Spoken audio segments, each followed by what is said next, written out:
Homicide detective. I've interviewed thousands of people, from serial killers to ministers. Welcome to the interview room.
Welcome to the interview room, everybody.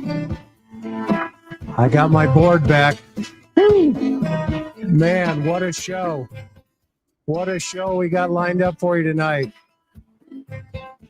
In the upper right-hand corner, Dr. Gary Brucato. Dr. Gary Brucato is a visiting scholar at Boston College, where he collaborates with Dr. Ann Burgess and Dr. Victor Petreka on forensic research. They have examined crimes such as murder, including serial killings, sex offenses, mutilation, dismemberment, and insanity defenses. Dr. Brucato is currently serving as a consultant at a grant-funded project by Dr. Burgess and Petreka, analyzing murders involving asphyxiation by strangulation and other means. He studies, among other things, how violent thoughts and actions emerge as psychotic versus non-psychotic persons. We could have thought of nobody better than to have Dr. Brucato with us tonight to do a psychological assessment and profile in relationship to watching the Summer Wells bedroom scene. Dr. Brucato is also the co-author of the Columbia University Mass Murder Database, which is the largest in the world, and he's the co-author of The New Evil, Understanding the Emergence of Modern Violent Crimes. And if you have not seen this book or read this book yet, get to Amazon. The link is below. Go buy this book. It's going to blow your mind. You will not be the same. You will be better at understanding the 22 categories of really interesting people. So with that, Dr. Brucato, Gary, my friend, welcome to the program tonight. Hi, everyone. Honor. And of course, down below is my buddy, Mr. Josh from the lab, and all the lab rats that may have come over to watch the head lab rat on the interview room. We love Josh, and he's got so much information that Dr. Brucato and myself, we thought, you know what, we need to have a conversation with Josh about some of the things that have been going on over with him, including some threats and other things. And so, Josh, welcome to TIR. Thank you very much. It's a pleasure to be back. And Dr. Gary, it's been nice meeting you as well. Of course. Mutual. Yeah, it's going to be a lot of fun tonight, folks. So we've got a couple of things. Gary, you were recently on News Nation real fast before we kick the show off, and you revealed some information. You want to tell our audience what you were talking about? Well, it had emerged in the news that Rex Heuermann, the accused sexually sadistic serial killer in the Gilgo Beach case, has been corresponding with another incarcerated, officially, found to be guilty serial killer, Keith Jesperson, who lives out on the other side of the country. And what was really interesting about it is that it's Jesperson basically suggesting to Heuermann that if he's guilty, he might as well come out and say so. because he is giving the police the opportunity to gloat if they find evidence and can convict him. And Horman responds, essentially saying something like, yeah, there's a timeline for this, and I'm thinking through how to deal with it, which is a very odd thing for someone to say who would be innocent, although we don't know, right, for sure if he's guilty, but that's a very odd thing to say. And what I think is fascinating about it is the question of why Jesperson would reach out to him, especially when we think about why Jesperson is called the happy face killer, right? He used to sign letters that he sent to the police and the media, news outlets, because he was angry that someone else was taking credit for his first murder. And so he's used letters to be manipulative for a long time. And my personal interpretation of it is that Jesperson is writing to Horman, with whom I think he identifies. Both of them are very large men, by the way, 6'6" and 6'7", if I remember. Very, very large guys, Caucasian. The accusation is that Horman did exactly what Jesperson did, which was to kill sex workers by strangulation predominantly, or ligature. And I think the whole idea is that Jesperson is somebody who got caught and loves the idea of kind of vicariously sticking it to the police by helping somebody not get caught. And it's also interesting that, being an attention craver, he has managed to insinuate himself into one of the hottest cases in the media, so that now he is being talked about, right? That's sort of the way he works. It's interesting that the podcaster that Keith Rovere might know, that sort of helped facilitate this relationship between these two, as I understand it, kind of like gave the address and all that. He was telling me that Jesperson has been writing to serial killers for years. And other people he had correspondences with were Arthur Shawcross, the cannibal and serial killer, Wayne Adam Ford. What's interesting is that they're all, people who strangled sex workers and were very large and, Caucasian and all that. So I think there is some identification with the people that he picks to have these correspondences with. They have to be people who kind of remind him of himself. And the whole thing is fascinating, but I still think that we have to ask ourselves why, and they did on News Nation. They asked the question, why would a person who wasn't involved respond? Like, why would they get involved in that kind of correspondence? And the quick answer is, I think that it's so flattering that you lose your judgment. If you're identifying with these people and writing them, researching them, or possibly even using their methods in your own offenses, you're going to be flattered that you're being elevated in your mind, to the status of people that you used to read, tatty mass market books about, in the true crime section of the bookstore. Now it's you, So it's pretty interesting, don't you think, Chris?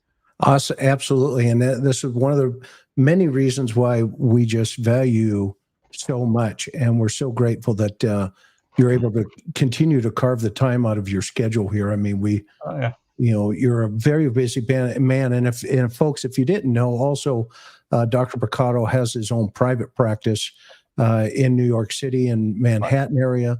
So you can look and clinical. I do. And clinical, right, separately. Yeah, right. So if you guys, can look him up over there, and he'd be more than glad to probably have his staff get you in an appointment.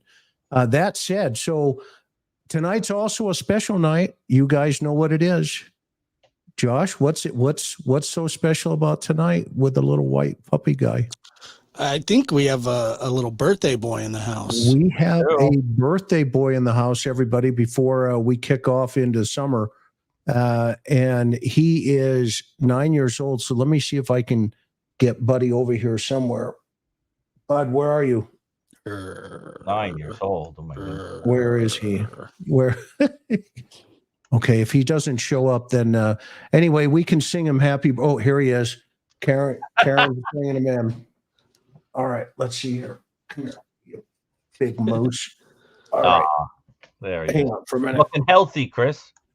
He is 9 years old today, little Jack Russell.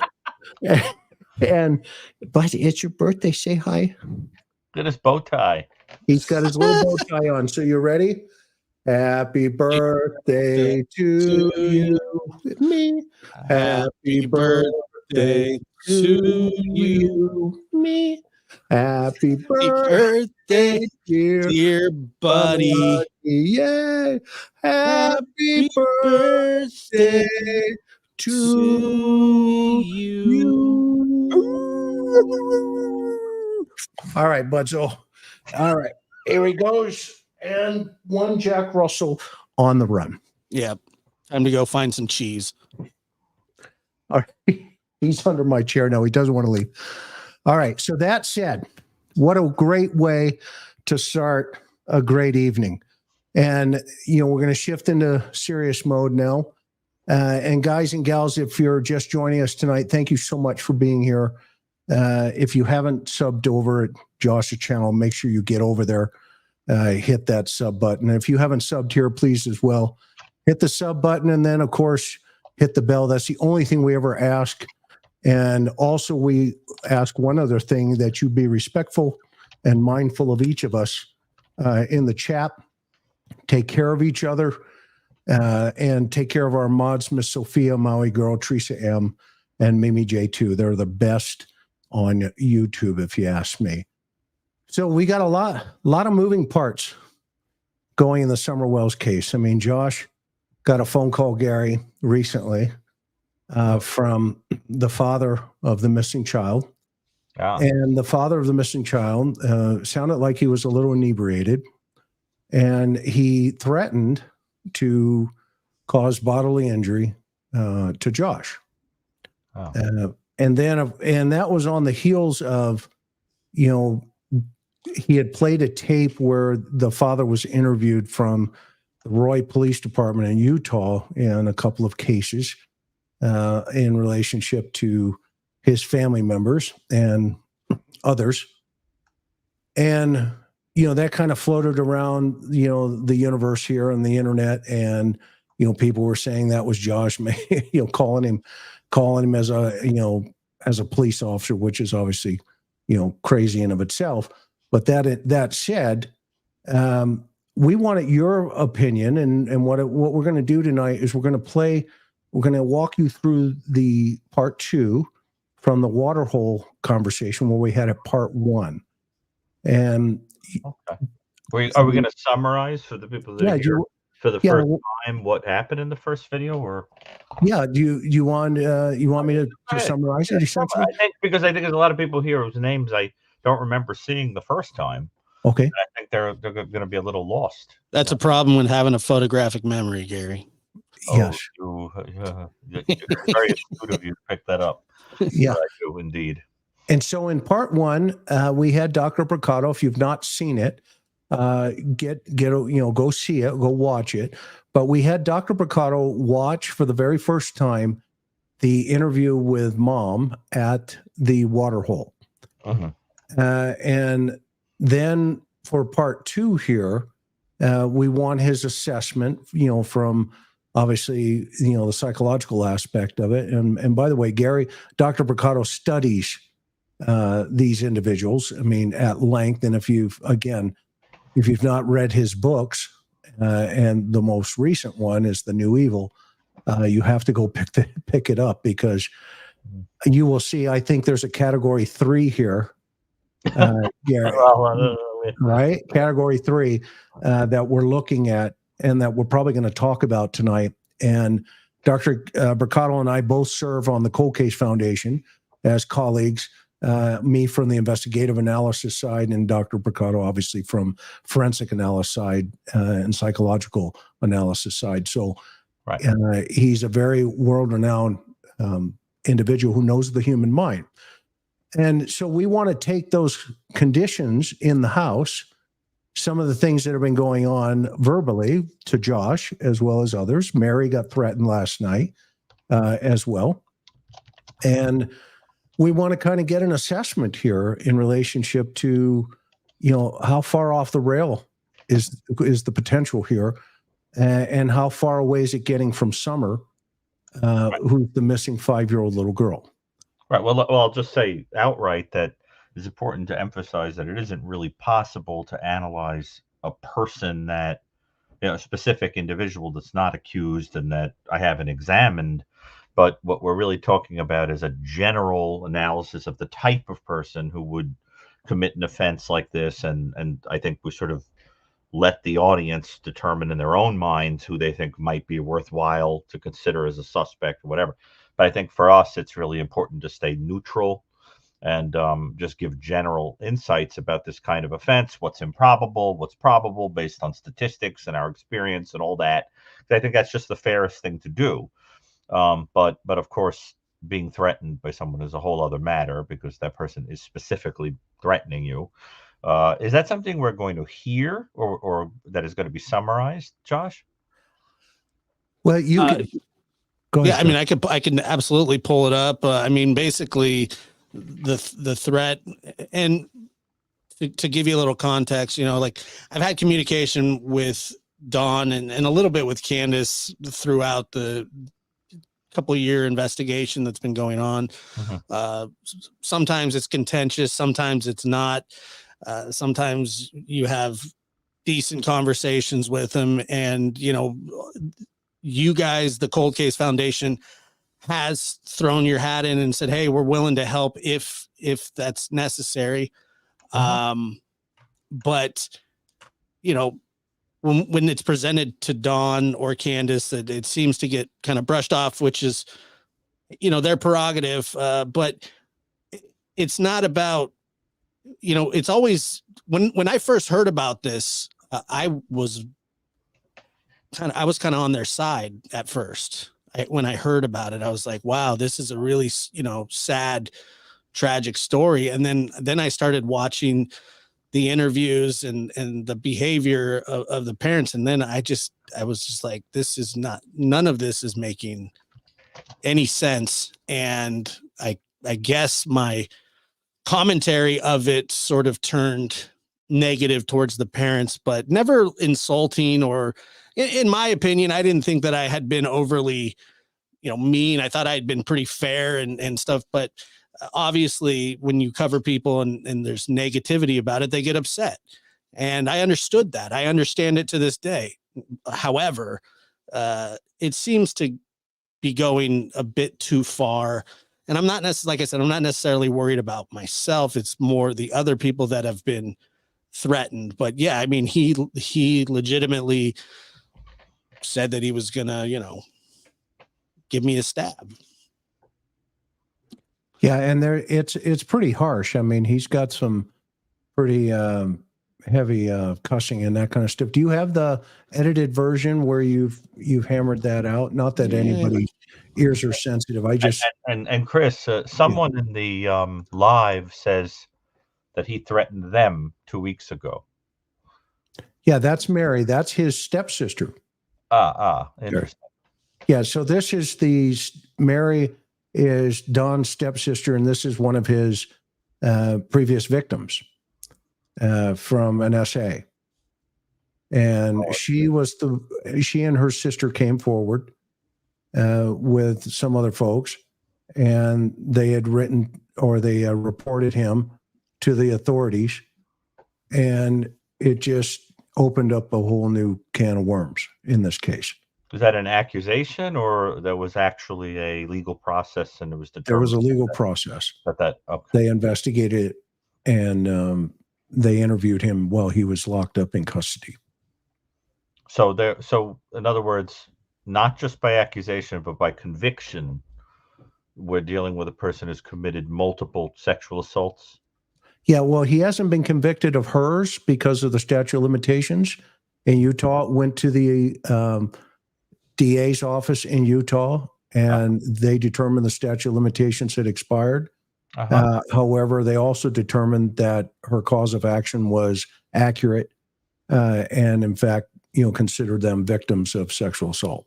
And it's probably an uncomfortable question if somebody involved is here, and I think we have to be super sensitive about these things, but it would be useful to know if the victims were adults at the time.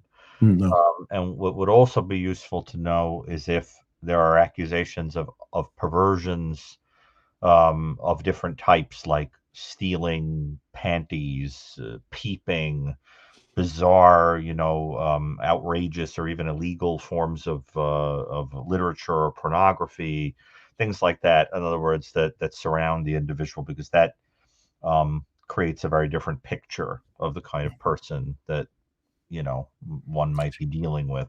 So I'll answer like that also. Yeah, so I'll answer the first part, and then Josh can answer the second part because he's actually pulled the cases and reviewed them. So the first part of the victims were his stepsister, starting at 5 years of age, and her reporting was till she was 12. So for a total of 7 years. Mary, who's here in the chat, and she's come verbally on YouTube multiple times to talk about it, and so she has given us permission to discuss hers. Her stepbrother and two other individuals tried to essay her by holding her down and pulling her clothing off, but she was able to escape that, hide in the back bedroom, and then subsequently that was reported to law enforcement back in 1978. And then from there was another 12-year-old little girl that had spent the night over at the house. She reported that he also essayed her. And there were 4 other women that I know about, but who have desired that we not use their names, who also reported essay from the same individual. So let me get this straight. Now, let's be clear that there's been no formal accusation about Summer of the parents. Correct. But let me make sure I get this straight. So the idea here is that what we are being asked to believe is that a person with a history of sexually assaulting people as young as the age of Summer had his home broken into and his daughter taken by somebody who commits offenses like that, but took the kid away. I mean, that's the narrative that is being told. Like, in other words, have you ever heard of a case of a person who is a sex offender having somebody break in and take their child to probably commit the same kind of offense? I mean, it's almost like something out of a television show. I mean, it's an interesting little plot, right? And you know me. It's a new thing, isn't it? Yeah, you know me, and you know my experience level. I have never, ever I've never heard of that, and I have thousands of cases here in my spreadsheets. I mean, that's what it would mean, right? That he believes that kind of history has somebody, right? It's rather odd. Yeah. Yes. That's interesting. Okay. And now there's also some theft in his past, Josh. He was caught stealing a pair of red panties. He was arrested for it. He was hiding from the cops in his van. He was ducked behind, according to the report, he was ducked behind one of the middle seats, but that he had stolen a woman's pair of panties for self-gratification, and that's what he told the police officer as well, while he had drugs on him as well.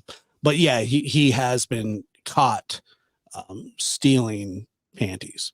Any selling of drugs? Yes. Extensive.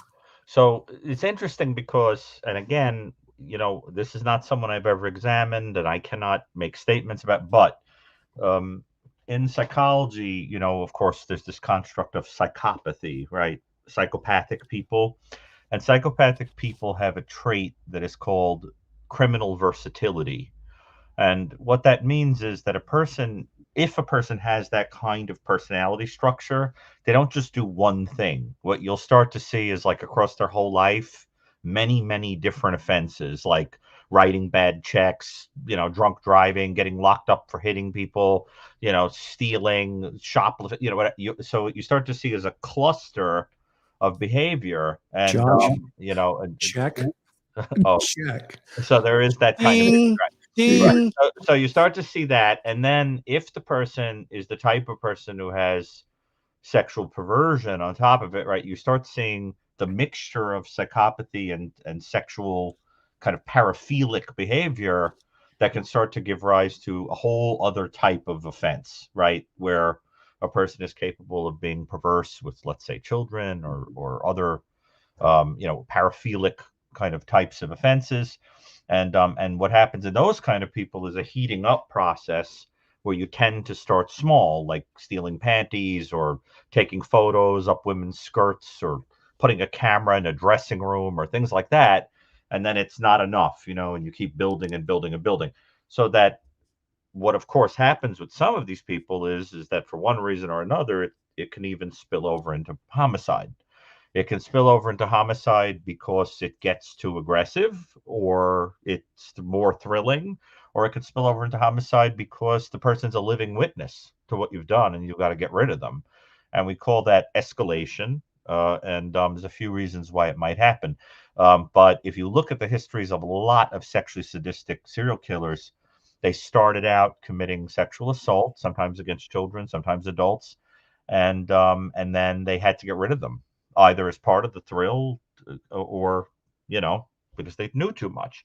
And so that I worry about that kind of progression when I start hearing things like, having psychopathic traits, stealing panties, having accusations of assaulting children sexually, etc.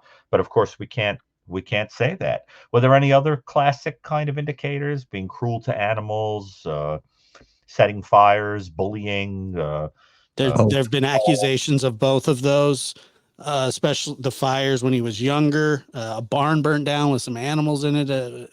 I don't know how. I don't remember how old he was. They have been. He has been accused, but I don't think ever formally charged with any sort of animal abuse. But that there are many reports that he possibly was shooting the dogs that lived on his hill with BB guns, and that he may have tied firecrackers to dogs' tails and things like that. So a sadism and consistent with somebody who would call you up and threaten you and scare you and get him, make bodily harm threats and things like that, like you're describing. But again, can't say for sure because I've never talked to this person.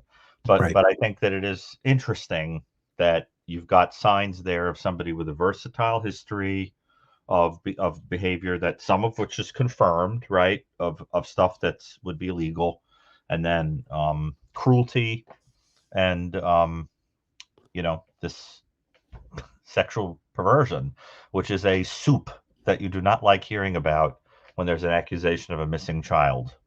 So it gets better, Gary. And first of all, also a couple of shout outs for Trev Time. You've been a great supporter of TIR as well as Justin for All. I mean, you guys have been a great support for our channel, and for that, we're grateful. And we thought we'd give you a shout out here tonight as well. We got almost 5,000 people in the room here watching. So if you haven't subscribed to those channels, get over there. And of course, Josh, our good friend, to have him on tonight is a privilege, because he is not only have a lot of great information, but he's a smart dude. Okay, so that said, there's another twist, Gary. Another twist. Okay. Yeah, it gets worse, right? I love somebody new, and we've talked a little offline, but nothing, right? I mean, for the record, no, we're not throwing stuff at you that you're going, oh, I've heard that before. No, this is all new. I like it because I get an honest reaction. Exactly. And so in that family line, there's also another missing person. Her name is Rose Bly. And she is missing, and is the sister of the mother of Summer, who's missing. Are you tracking me? Just out of curiosity, did that person have information that could have been incriminating? No, she was missing before the child went missing. But this history goes back a long way. Yeah, and it gets even better. So, Josh, go over Grandis's brother. So yeah, the mother or the grandmother of Summer, her brother was one of the biggest and prolific abusers in really the country at the time. I think I can't even remember how long they locked him up for, but the state's attorney and all kinds of people were like, don't let this man out. He served a very, very long time in prison, or I think it was more of a mental ward, something like that. But yeah, he's been accused of just the most heinous of heinous, never murder, but a lot of SA and things like that. So this guy, Gary, is the Attorney General of the state of Wisconsin comes out and says, do not let this guy out of prison. Right. Oh, don't let him out of prison, whatever you do. mm-hmm. And of course, they let him Guess out what of they prison. did. Right. Right. They let him out of prison. On what basis did they make that statement? Based on his threat to society. So they they obviously did they sent in guys like you who said, hey, no way, don't let him out. And for some reason, the parole board felt that no, he needs to get out. So let me just explain something about this. And again, I'm going to speak generally because I don't know him. I don't know his case. But if you read The New Evil, I don't mean it as a pitch. I just think it's a good place to come to understand this.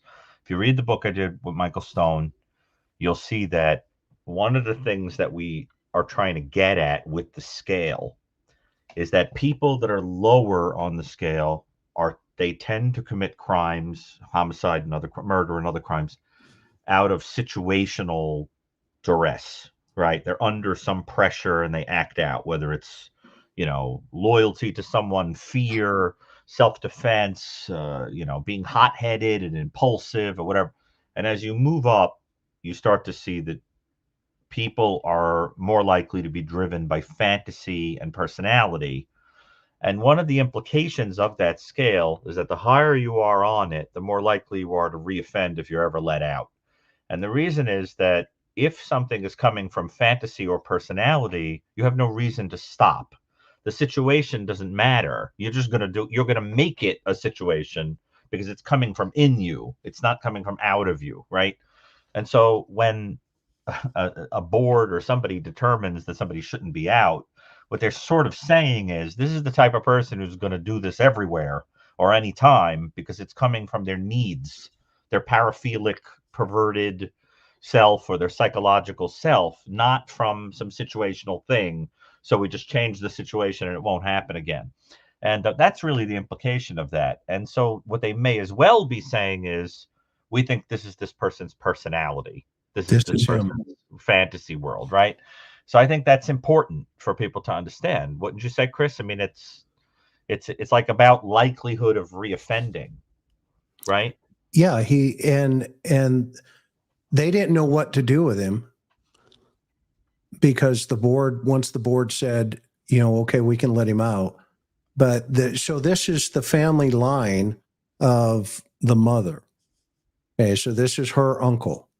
Interesting. Okay. And so then we start looking at, some of the historical aspects of what the mother had been through, i.e., had she, the question comes to mind if the mother had ever been, abused or anything to that effect. Is there a problem in that arena? And if we look back, right, at, she has multiple arrests for child abuse, multiple arrests for, endangering, et cetera, et cetera. And there's like 6 or 7 mugshots even when she was in Wisconsin. But then you start looking at the totality of the environment. And then the day this thing happened, we have this little girl who goes into this basement. The allegation is that she's in this basement. And the time frame, there's a variance. It depends on who you listen to. And the child just vanishes. She's gone. And then the after effect of that, when the sisters come out, the stepsisters, who call the cops and they say, hey, by the way, when I was that age, this was a problem for me. It was a problem for me that guy she's married to did this to me. I'm worried about her, the little girl. So the correlation there was that kicked off, as I called it early on, 2 trains. You have the investigation aspect in relationship to the missing 5-year-old, Summer Wells, who we're going to go into her bedroom here in a minute. And then you have this other train that started down the tracks in relationship to what the sisters had alleged and reported to the police about their victimology, or their victim being a victim. And now it's kind of escalated to where there are 2 camps on this particular problem. The first camp is there's no way anybody's done anything, and we love this family. We're going to circle around them. They got a couple of guys, that are feeding them different types of information, and ignoring the fact that guys like this below us, Josh and the lab, are getting phone calls where he's saying, hey, I'm going to, Josh, do you have the call ready? Yeah. Tee it up. And by the way, cover your ears if you're sensitive. It's rock and roll. If you got children around, please, let's be sensitive to that as well. I just want to give you a heads up. I can kill you if I find you, bitch. I promise you. Don, that's if I find you, I will kill you, motherfucker. This is no. You need to call the cops right now. Yeah. Please call the cops and tell them that if I find you, I will kill you. Right. Well, you'll call them now. That you can go to I'm on probation. Hey, don't forget. Call my probation officer. I'm not going to do that. Call my probation officer. I want you to. I don't want to. Because I'm afraid that if I find you, I'm going to kill you, John. I'm not with you. I will do it. I will stick a knife right in your throat. Okay, that's enough for me. Gary, what say you? Well, is he intoxicated there? Yes. Yeah. So, obviously, look, I don't, without knowing this person, it doesn't take a genius to hear that there's enormous rage there. This is a person who, this doesn't come across as a person who is saying, I had my child taken from me, and anybody that's trying to draw attention to that fact so my child can come home, I welcome and want to work alongside. It comes across more as somebody who is saying, keep your mouth shut. You're going to draw attention to this and get me in trouble. So if you keep talking, I'm going to come and kill you, which is I find extremely disturbing. I think you only have to hear that, and it should set you wondering, how, because what I think is, without making formal accusations, I do think it is puzzling how to reconcile that with somebody who is mourning the loss of a child that's been taken away and would want the world to help. It doesn't make any sense. Does it make sense to you? Josh? His reaction to me? Way to reconcile that? It doesn't. No. And before that actually happened, there were people that were saying, well, how come, or what did you say before that? Like, did you instigate him? And I absolutely did not in any way, other than he was upset that I had obtained with his sister his tape where he was questioned about the stuff. It was like through the Freedom of Information. You know what I mean? So that happened. And that's why he was so upset. That's very important, because it tells you that, how do I say this? That when you're having a conversation with a person, especially a person that you're curious about their potential role in something, you watch to see when they lose it, when they get a little agitated or whatever. And that's how like in the kids game, when you're warm, you're getting warm, right? It's like it reminds me of how they used to use plumbers' rockets, in Victorian times, when you wanted to find a crack in a pipe, you'd send in like a red smoke bomb, and then it would, where the red smoke seeped out, you knew where the crack was, right? You get the little crack in a person. And I think what this tells us is that the key to this whole thing is a person who's saying, stay away from information that's going to lead to, so that it comes across as, perhaps if this is somebody involved in some way, It has something to do with being afraid that there may be a trail that would lead to a fact that is being buried. And so that has something to do with, perhaps eliminating a person who knows too much or who would get you in trouble, and then saying, stay the heck away from me because I don't want anybody finding out about that. Obviously, we don't know that, but it is intriguing to think about that as the reason for being upset about hound dogs like you, that are coming too close. What happened when that was played, he was upset about it, but I had even kind of pre-warned him that I was going to play this, and he knew that it was going to happen. And he denies everything, during the conversation with the detective, which is, whatever, but he still came off looking terrible, and that infuriated him. And so from that point on, he's been mad at me for a long time, which I said, I understand when you cover somebody and it's not in a favorable light, people are going to get mad. He's going to get mad. And I understood that. I understand it. None of that is foreign to me, but the level that it goes to is shocking. And especially for somebody whose daughter is missing and 3 other children have been taken out of the home by CPS. And, when you ask, is he drunk? Well, he will admit to you that he has a problem with alcohol and drugs. So he's quite often, I don't know about these days, but he still does drink. I don't believe that he's supposed to.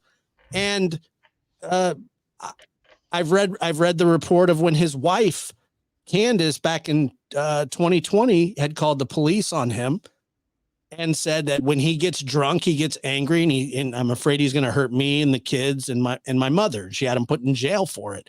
Charges were later dropped or dismissed, or dropped by Candace, not dismissed. Sorry.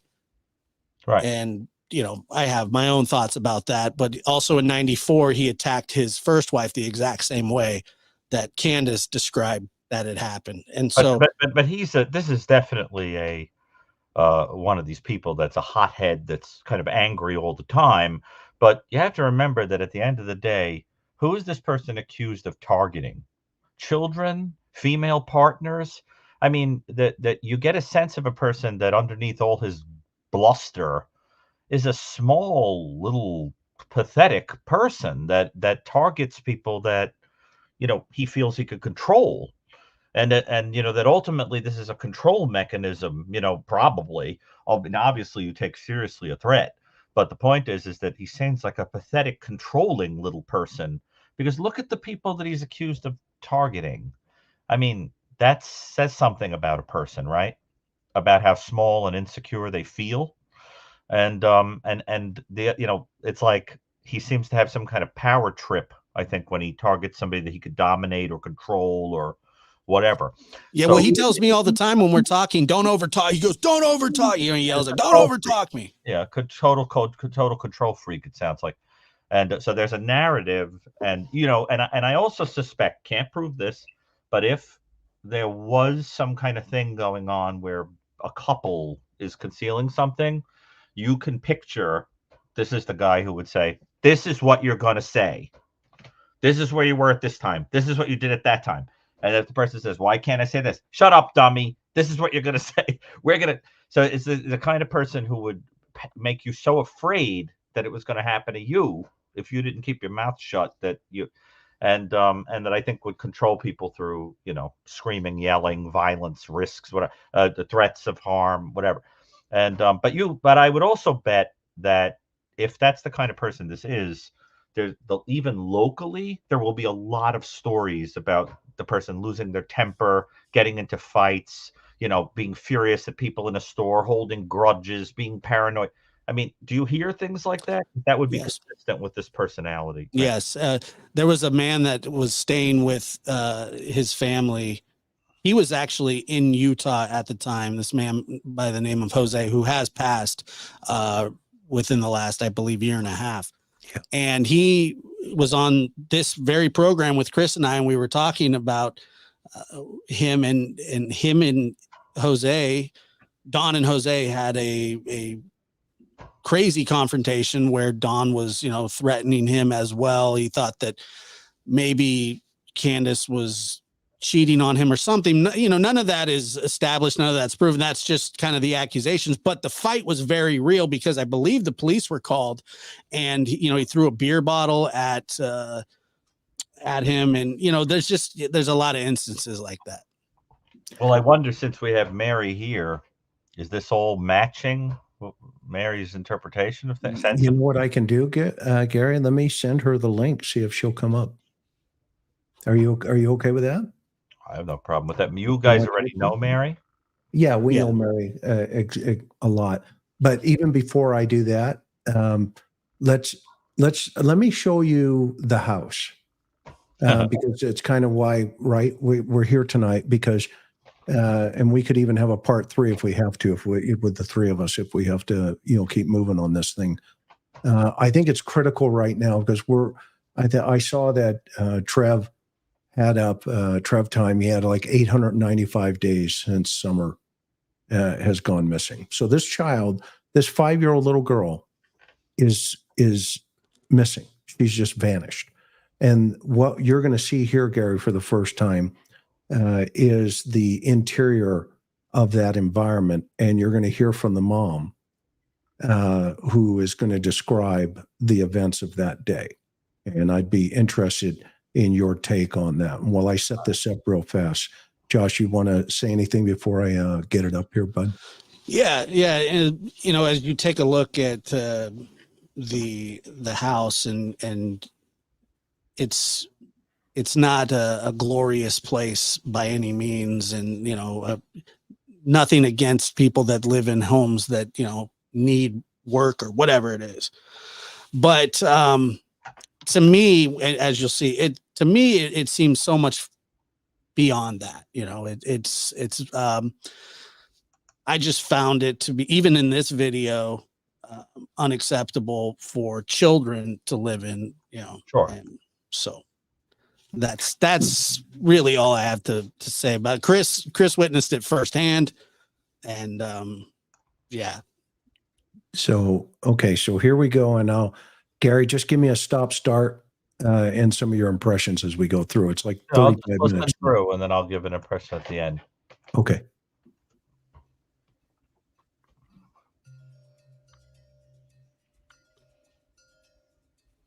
Now, remember, as Chris is pulling up here, there are at least close to a dozen dogs. You can hear them here. And the day that Summer went missing, Dawn has stated that the dogs were nowhere to be found. Is that a way of explaining why they didn't bark? Yes. At a stranger, because they claim stranger abduction.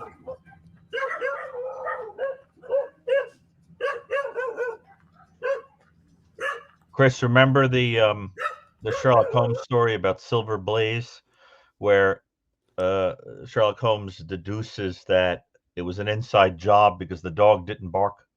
Yeah. You know, I've said that for quite some time, that the you know, the silent witnesses on a lot of these cases. I think remember we talked about when you nailed Koberger before they arrested him. We also talked about the dog in the house. Yeah. He's going to be that, you know, silent witness with hair, et cetera. But yeah, no, I love it. Gotta love dogs. Here we go.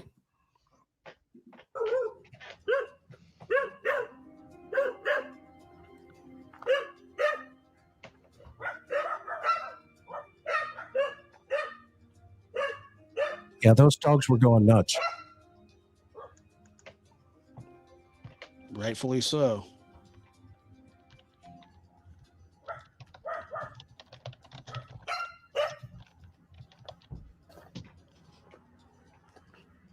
Now, this sits on the top of a very, I would consider it a very steep hill, by the way. It's, you know, very secluded. You know, the neighbors are quite a ways away. You would need a reason to drive up there. You know, I have much more respect for what you're telling me by standing here, Yeah. and I got my little camera here, Oh, so. you But I'm looking at this terrain, and I'm going, holy cow! She could have even. There's a million possibilities here. Yeah, there's Down thousands. there, and there's the road down there. Yeah, that's the road. That's my mom's house. Okay, Like literally, it's and this right here.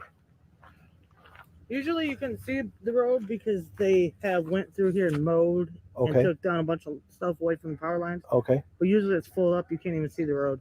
That day though, how was it? Was it full up, or They was it like this? actually that day and a few days prior to that, they were working on this. Okay, So And I've even come to a conclusion maybe one of them people have snatched it oh, interesting. because they were all the way up here. On Yeah, my I see. I property. see those.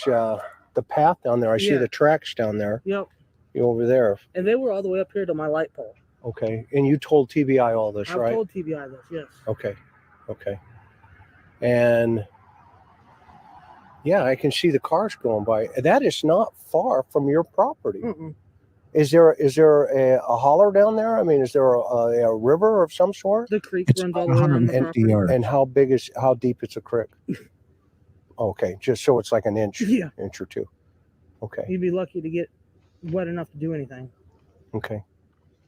All right, so let's pick it up from where, and I'm going to just use this little one. Is that Oh, you're okay? fine. Okay, so from when you got home, now No, she's My leaning. mom's truck parks here. Okay, your mom's truck's right here. Yes. Okay, so she's leaning against the milk. Is she Yes. sleeping? She was sleeping, yes. Okay, from exhaustion from that day. Yes, she Okay. was. Where I woke her up early and she usually sleeps until 9, 10, even 12 o'clock if I let her. Okay, how did the milk bottles get rearranged? Hunter said he had them on the floor and then he put them next to him. They weren't Is that on true? no. Okay, so walk me through that. When we dropped them off, they were actually still on his lap. Okay, And he put them on the other side of Summer. okay. So he reached over. Yeah, he set them over there by that. What's a black tote she had in there? Okay, was there? Where's that tote at? I think actually my mom's got it still in her truck. It's got a bunch of crafts and stuff in it. Okay, got it.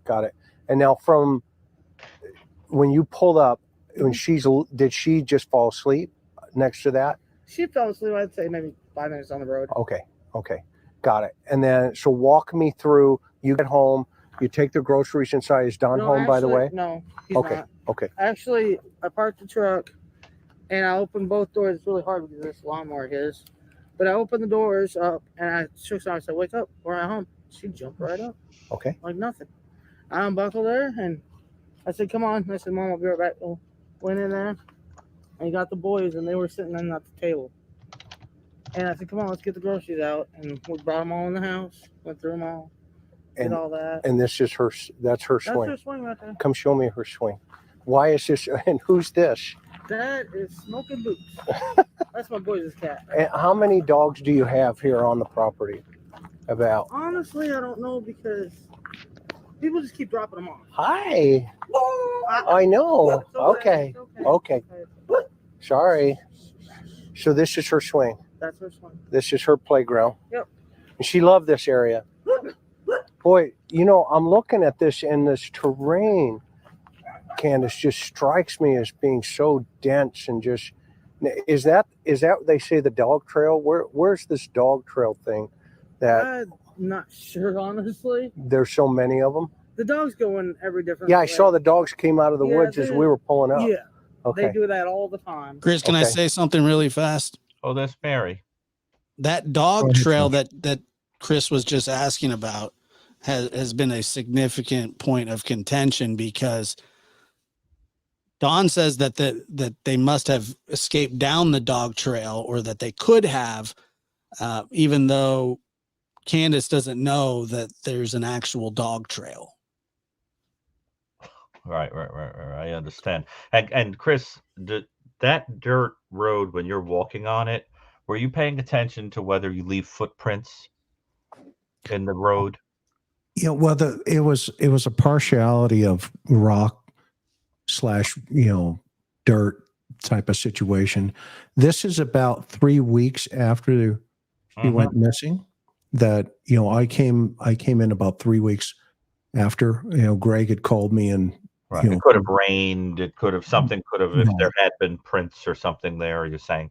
yeah, we don't know, you know, at that point. But when we did the initial assessment, Gary, early on, you know, from CCF's position, we came to the conclusion that this is such a high risk for a stranger situation, and the closest RSO is about within a mile over that range. But the whole area has, you know, some RSOs in it, and of course the card team came in within a day or so and immediately did the assessment that, you know, it's not, in their opinion, it's not a stranger abduction. So the secondary, you know, question was, okay, well, is this an accident or is it intentional in relationship to something or somebody in that house, or had a familiarity to somebody in that house? And we came to the same conclusion. I think I independently would have come to the same conclusion, because the type of abduction that's being depicted would be committed by a local sexually perverse offender. If you were to profile it, right? I mean, there's no conversation, there's no grooming. You just walk in the door, you grab a kid. This would be an odd, you know, local pervert, you know, that kind of thing. So the looking at the local RSOs was very smart, because they'd be your prime suspects. But there's no evidence of anybody going in that house or any motive to do so, other than taking the kid. So that it makes the most sense to think either that the kid wandered off. There's no evidence of that, right? No birds coming around, no body found, nothing, or that there was some inside reason for doing so. And when it's an inside thing, you know, the most likely explanation is that there was a reason to eliminate. That either something got too emotional and somebody died, or you eliminate them intentionally because they're an impediment or a witness or something like that. We don't know for sure, but it is intriguing. It's delightful, by the way, to meet you, Mary. Oh, you too. I'm glad to meet you. I know you know these guys, but I haven't met you yet. Yeah, I've heard so much about you. Oh boy. Well, that's, my ears are ringing. But I Oh, it is really, yeah. Well, I think that it's wonderful that you can give, you know, really firsthand kind of insight into the personality, the character of the you know, the people that we're talking about, and the personalities of the people we're talking about. And I don't know if, Chris, if you want to sort of let Mary go to town on that, or if we want to keep going through the video. Well, Gary, can I ask you a question really fast? In all of your years of cases, yeah, how often do child predators steal children on a dead end road? Is that something? Well, this is the problem. There are different types of people who take children, right? There are disorganized offenders and organized offenders. The person who would do that would be somebody who wasn't particularly clever or organized. You'd have to be a pretty dopey person to do that, because you're eliminating your escape abilities and all that.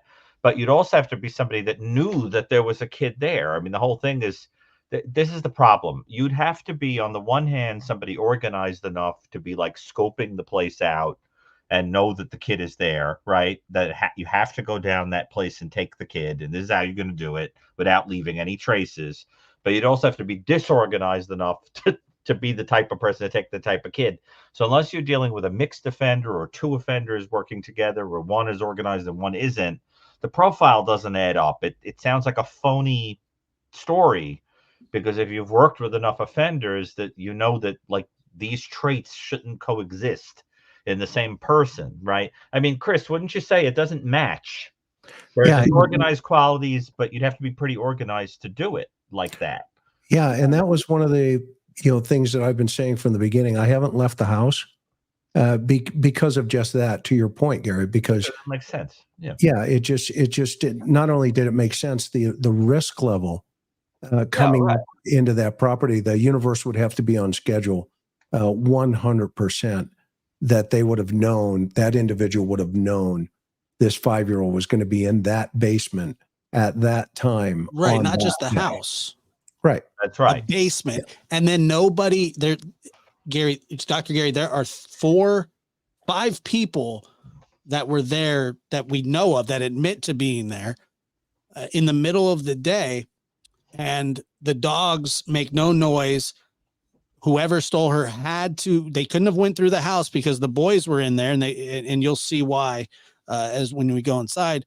But then there's this back door that allegedly was locked, but this perpetrator would have had to have known that she was in the basement at that time, and then know that it was unlocked, and while not triggering anybody's attention, right, including 13 dogs. They have to be an organized enough offender that they left not a trace of evidence, right? Nothing.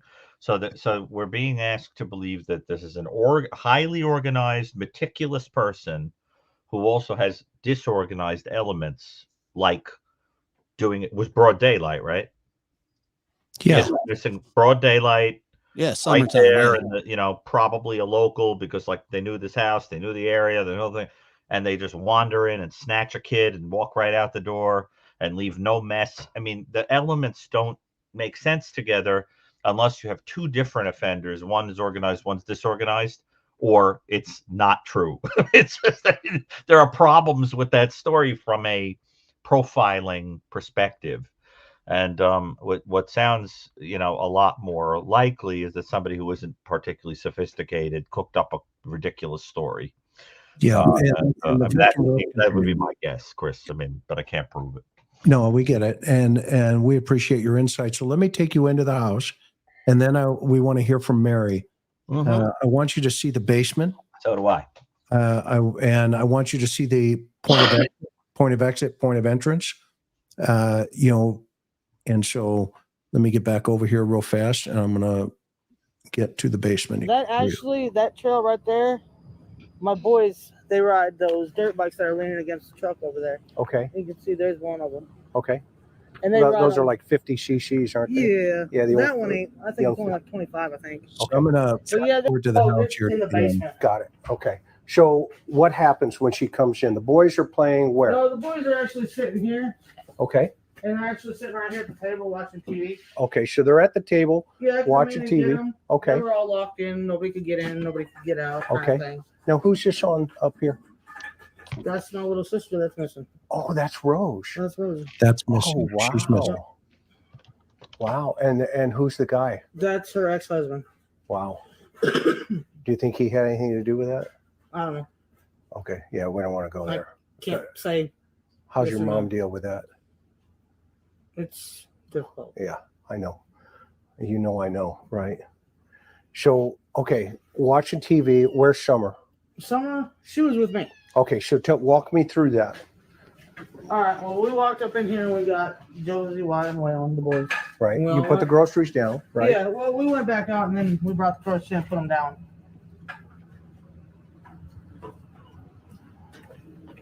And then Mom, she went and took her stuff to her house, put her stuff away. Okay.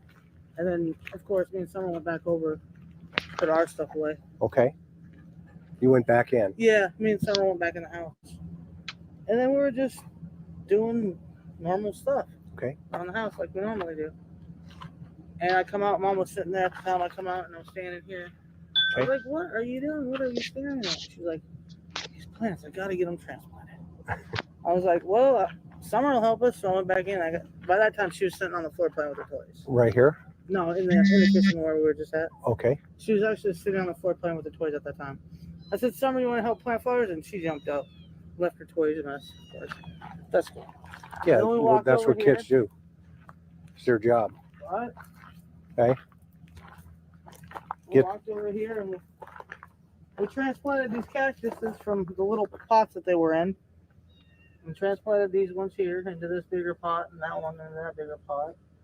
And then she took the rocks that we've gotten from different gem mines when we went up to Gatlinburg and stuff. Okay. And she's the one that spreaded all the rocks around in here. And then she put her puppies in here. She wanted Chase in there, Okay. That was cool. Where are those puppies now? What do you mean? Oh, the little puppies. Her real ones. Yeah, these little. Oh, yeah, those little guys. Oh, that's Paw Patrol. Yep. Yeah, that's the police one. Yep, that's Chase. He's always on the case. Okay. Okay. We I see another one over here. She put him in there. Yeah, you're on the cactus. Okay. Don't take those out, okay? No, I leave them right there. I know. And then we went in my mom's way. We can't get in there. Yeah, that's fine. Went in We there. went in there and got some candy and stuff. She gets from grandma. Okay. And I said, well, I'm going to go back over to the house. She wanted to go back, so I said I'd go back, you know. Okay. And I brought her, I literally walked over to here. Like, literally walked right to here where I could see the boys and on the kitchen table. Now, one other thing, Gary, real fast. There was almost a split in the conversation there where she goes, I wanted to go back. She wanted to go back. I wanted to go back to the house. So it's almost as if, you know, she's talking for Summer in relationship to talking for herself. And so you know, you and I both, I think that's deception, that, you know, she's obviously, that part of the story is just not making any sense. So we have the story outside. She's planting these little flower things with the grandmother. Then there's an opportunity to get some candy. And now the child decides to go back into the house. And she decides, well, I better escort her, you know, what, maybe 30 feet away into the house. Where is the grandmother, by the way? The grandmother's there allegedly at the camper. Okay. And the child, when they get home, they were all together. Grandma goes into the camper. They take groceries into the house. The two boys come out, help with the groceries. I mean, there's just so many moving parts verbally from her that it's hard to, you know, really pin it down. But, you know, there's a lot of it that just isn't making any sense. And all their stories are the same. Oh, go ahead, Josh. I was just saying all their stories are the exact same too. Which has a scripty feeling to it. But wouldn't you say, Josh, that it comes across like somebody who is trying to beat you over the head with the point that they are very maternal. They're the best parent ever.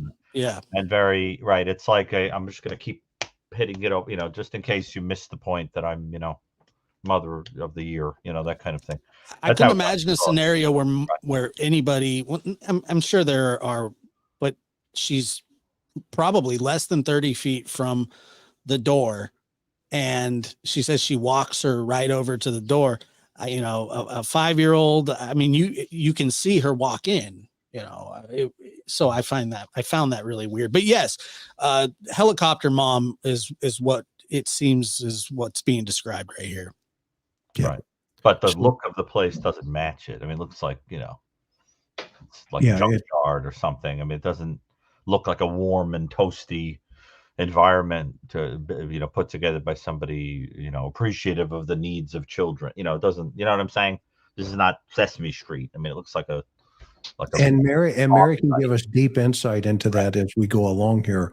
So Mary, I love you, you know that, but just kind of hang on for a little bit, because I think what you got to say, Dr. Gary is going to find fascinating here. Oh, yeah, I'll definitely find it fascinating. Okay, because we're baptizing him into the Summer Wells case for the first time. So anyway, let's get into the house here first, Adam. And I watched her walk in there, and afterwards, when she was already in there, I walked over. I said, "Why?" And he looked at me and I said, "Watch Sissy, I'll be right back." And that's when I walked back over to my mom's. Okay. And I was fixing her brace and stuff like that. And I said, "Well, Mom, I got to go back over with the kids." And that's when I come back up into the house. Okay. With the boys. Okay. You walked into the house. Well, I walked into here.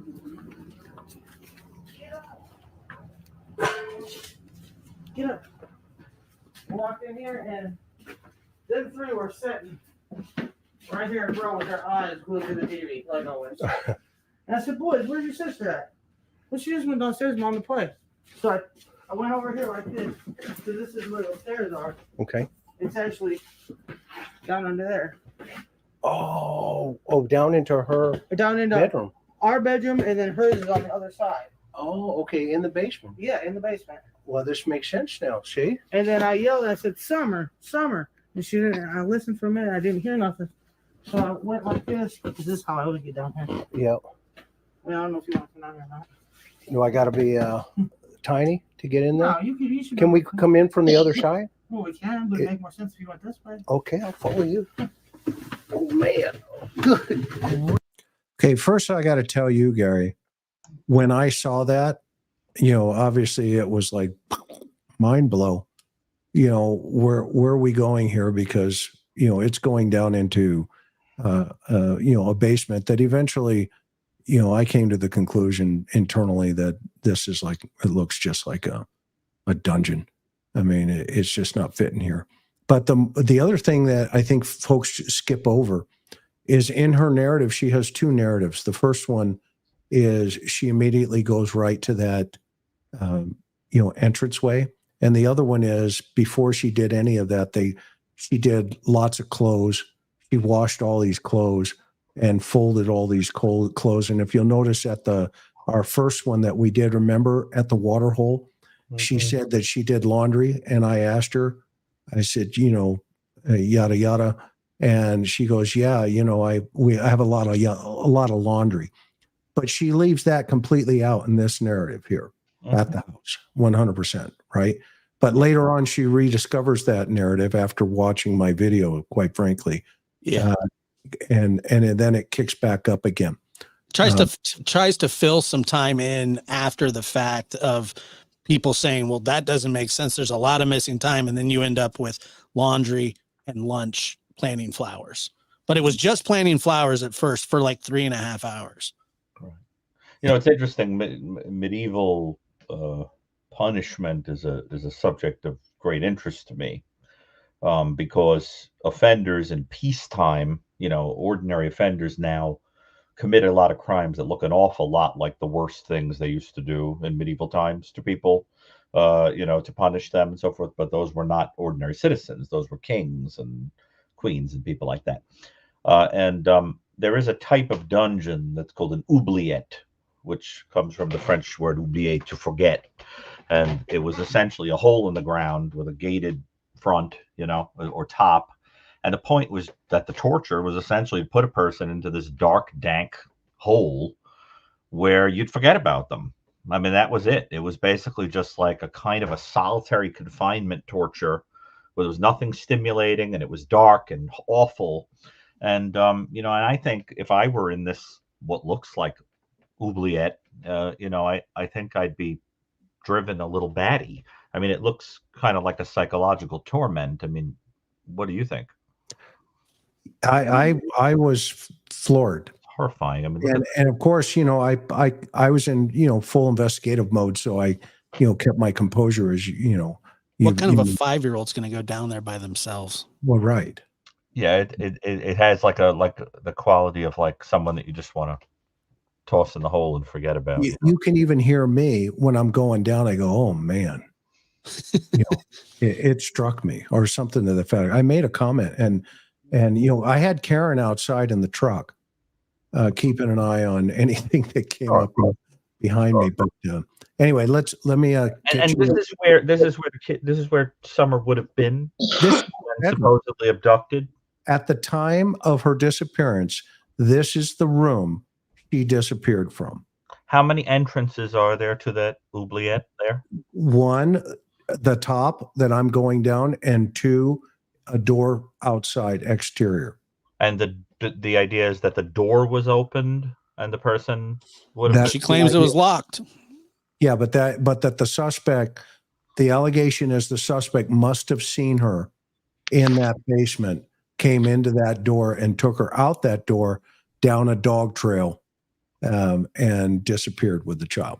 And we've just seen how difficult it is to get down into it this way. On the top. Right. Yeah, and this is supposed to be easier than coming in the other way, right? Because that's what she says. It would be easier to just go this way than. So what did she mean by that? Like, what was easier about going down this way than going through the door? Well, and that's why I asked. I wanted to go around. I said, how about if I just go around? Because I wanted to come in from the other side where the suspect allegedly would have come in. And, she said, well, my husband goes down this way, so you can go down this way. So I figured, okay, here we go. And so I went down there. And as I got down, you'll see here in a couple. I know if my 6-foot husband can fit down here, you can. Huh? My husband's 6 foot. I know if he can fit, you can. This. Oh my gosh. Way to go. This is See, you hear me say, "Oh my gosh, way to go!" Right? Like, what kind of, was this a good decision or a bad decision? Because I didn't know what was down in the bottom.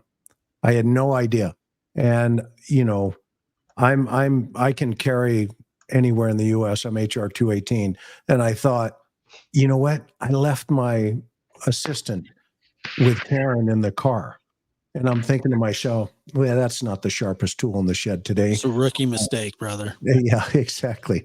So anyway, so the first thing you see is, Girls Gone Wild. It's been determined that's probably what it is on TV. To the left side this is the door that you're looking at to the left. That's the door. And then to the left of that is the bedroom, is the father and mother's bedroom, which is just a mattress on the floor. No door. And to the right of this, behind me, so if I'm looking at this door, right behind me is going to be a bunk beds and the child's beds / playroom. This is mine. You were brave to go in there, Chris. Okay. It's not my first rodeo. You know that, Gary. Yeah, I know. It's like, won't you come into my parlor, said the spider to the fly, that kind of thing. Yeah. I mean, I wouldn't walk in there. If I saw somebody else chained up in there, I would have thought, okay, we got a problem here. Oh.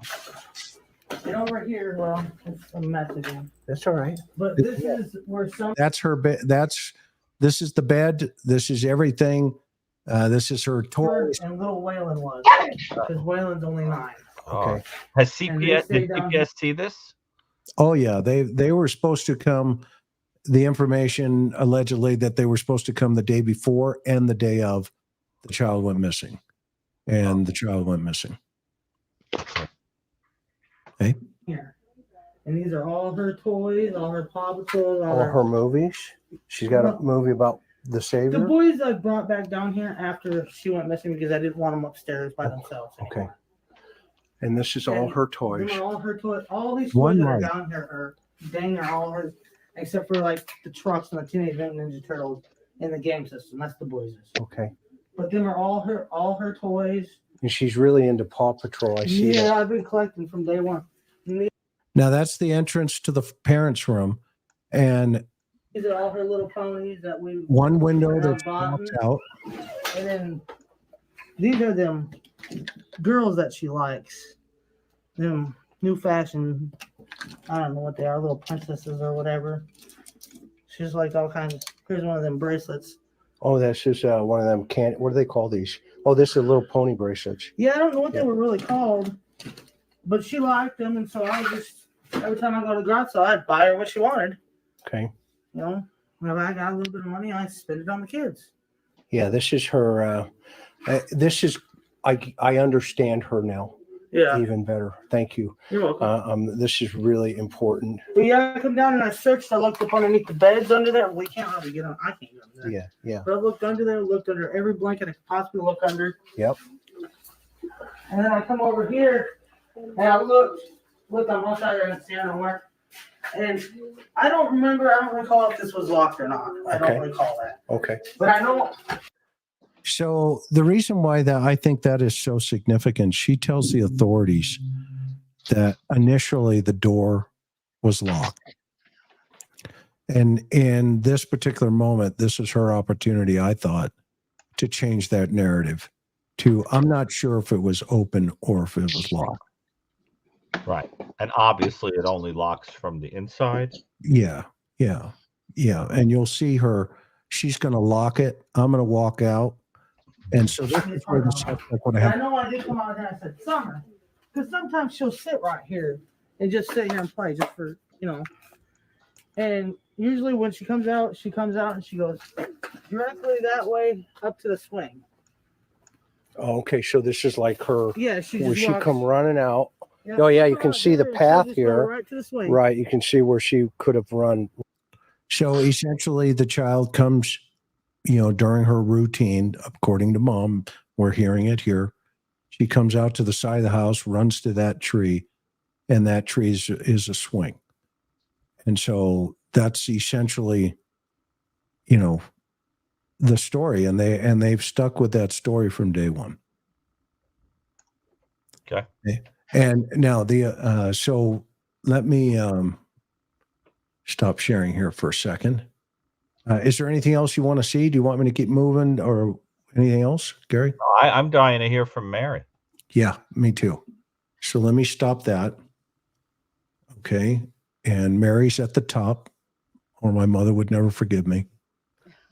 And so, Miss Mary, meet Dr. Brucato. Yes, nice to see you. A pleasure. So kind of fill him in, the Reader's Digest version of what's been happening in the last couple of days, how you guys kick this off in terms of the second train here, going down the track with what happened to you and your sister. But, just kind of narrow it down if you wouldn't, if that is that okay with you? Yeah. Do you want to hear about what Donnie's been doing the last couple of days, or? Sure. Let's hear that. Well, I mean, a couple of weeks ago, and I don't try to call him or anything. I just sit there and all of a sudden my phone starts going off and it's Donnie, And so a couple of weeks ago, and so I don't answer it. And I called Josh because Josh usually will call him and say, well, what's up? Why are you calling Mary? Because he knows that I don't want to talk to him. So, and then when I answer the phone, he just all of a sudden goes off on me, starts calling me names, telling me I'm a lion, bitch, all that. And it's just like, what is your problem, Donnie? Why do you keep calling me? Because you're a lion, and Also, Mary, and I would just want to say this, a lot of those threats or insults towards her are sexual in nature as well. Yeah. Oh, yeah. Yeah. Like nobody wants you, but with more detail, things like that. And it really, it goes as low as possible. Yeah. He started in saying stuff like, the only person that would want me or my body is my ex-husband. And, because he was pissed off, because he's like, nobody wanted you.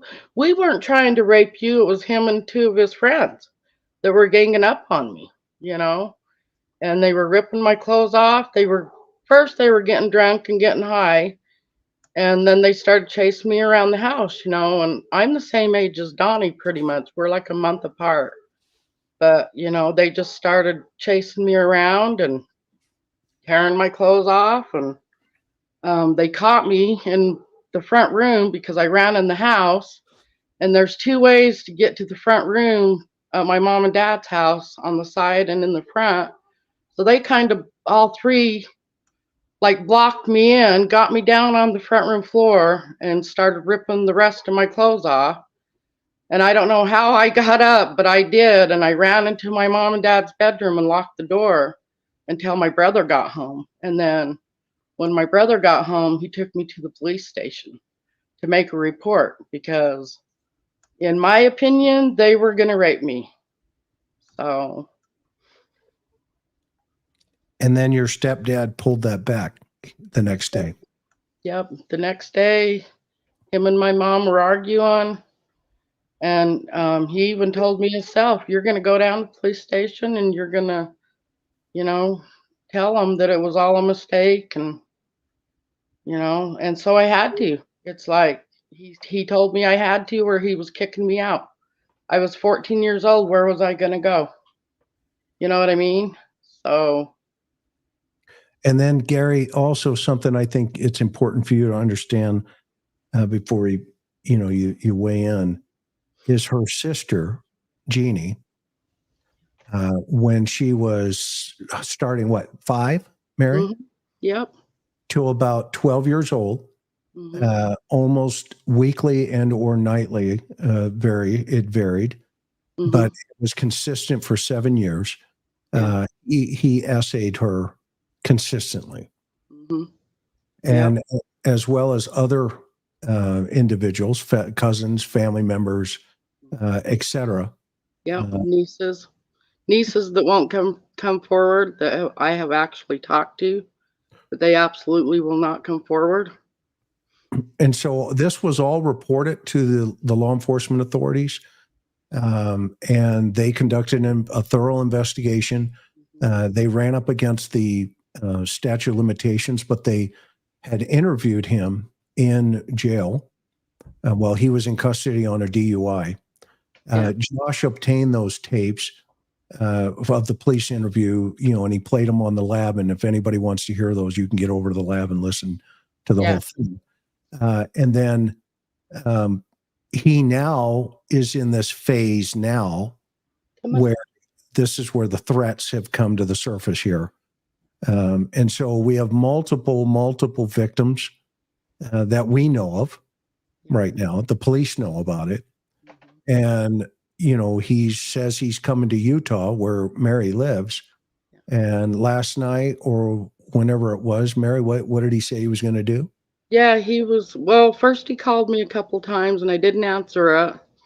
And so he sent me a couple of texts and he goes, by the way, I got my old job back in Utah. And then he sent another text and said, are you happy? ? And I didn't respond. And then he called again and it went to voicemail and he said, I'm coming to Utah. What did he say? Yeah, something like, I'm coming to Utah, or I'm on my way to Utah, bitch. And then hung up. So, and this was 2 weeks ago when he said, and Josh has the recording because I recorded him, and he said he was going to break my jaw. He sold his house, he's off parole, and he's coming to Utah to get me. Have you given that information to law enforcement? Yep. The next day I went and got a hold of the police and they made a report. And then they also had another report, like it was about 2 months prior to that. He had sent me a threatening text. And so they had the report of that. And then last night or yesterday morning, I called them because he had just called me, a couple days ago. So, and they've got the report of all that, and that's all on recording too. So, what is your understanding of the motivation for being that angry at you at this time? I don't know. It's like he gets drunk and he can see stuff like on YouTube that I was on YouTube a year ago and it pisses him off. So he starts calling me. But he's pissed off because I went and made a report against him, because I really feel like he needs to pay for what he did. But yeah, he's angry at me because of that, and, it could be stuff even that happened all of our lives together. You know what I mean? So, I met Donnie when he was 5 years old. But Mary, tell him what prompted this again, because it was reported by you in 70, I believe 79, maybe 78. But what prompted you guys to, and by the way, that didn't involve Chris or I at the time at all. We didn't know anything about this. Right. Yeah. Well, this was just a couple of days after she went missing. Me and Jeannie, my sister, the one that he had been sexually assaulting since she was 5, we started talking about Summer because we never knew that Donnie had a girl. We just thought he had boys. And then we found out that she was 5 years old. And Jeannie was telling me, well, that's the age I was when he started sexually assaulting me. And I was like, oh, because I didn't really know because Jeannie never told me. So, all the other children are male? Huh? All those other children are male? Yes. Donnie's other children? Donnie's children, yeah. They're all male except for Summer? Well, no, he's got one more daughter that's older. She's probably 30 or something. And her name's, another older daughter. So. Well, the reason I ask is because, again, an accusation can't be made here, but I'm just trying to understand. You're saying that this is somebody who has a history of assaulting girls exclusively, right? The choice would be female in terms of victim. Yeah. So it's interesting that there's just, there's that one little girl in the house that, you wonder if something like that was Right. going on, because I'm just curious if that's what's being suggested. And I guess the point is that if somebody is concerned that you may be making a link between past behavior and current behavior, you might Right. be getting too warm in terms of what theoretically could have occurred. That Right. would get somebody very upset, because once somebody knows about the past, Yeah. it doesn't take a rocket scientist to start wondering about what may have gone on, Right. Yeah.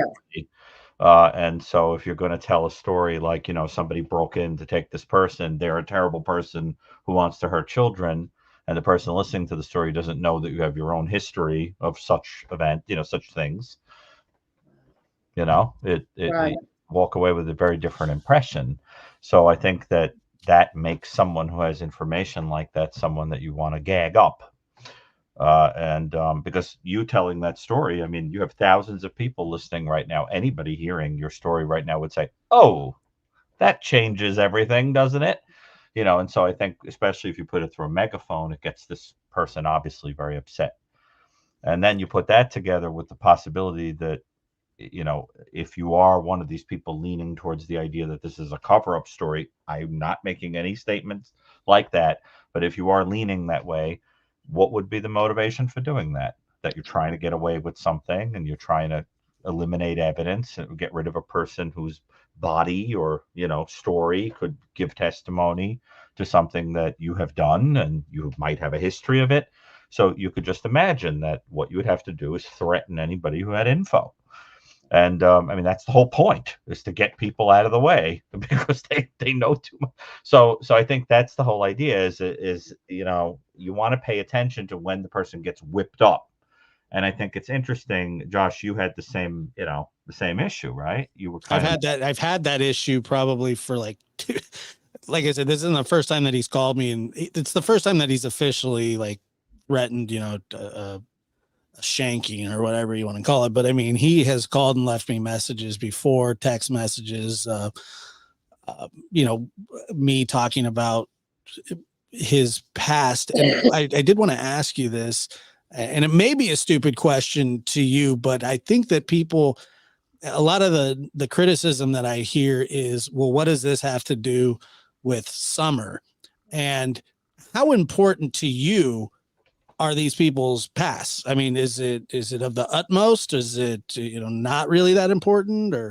Or this is gold. This information is essential.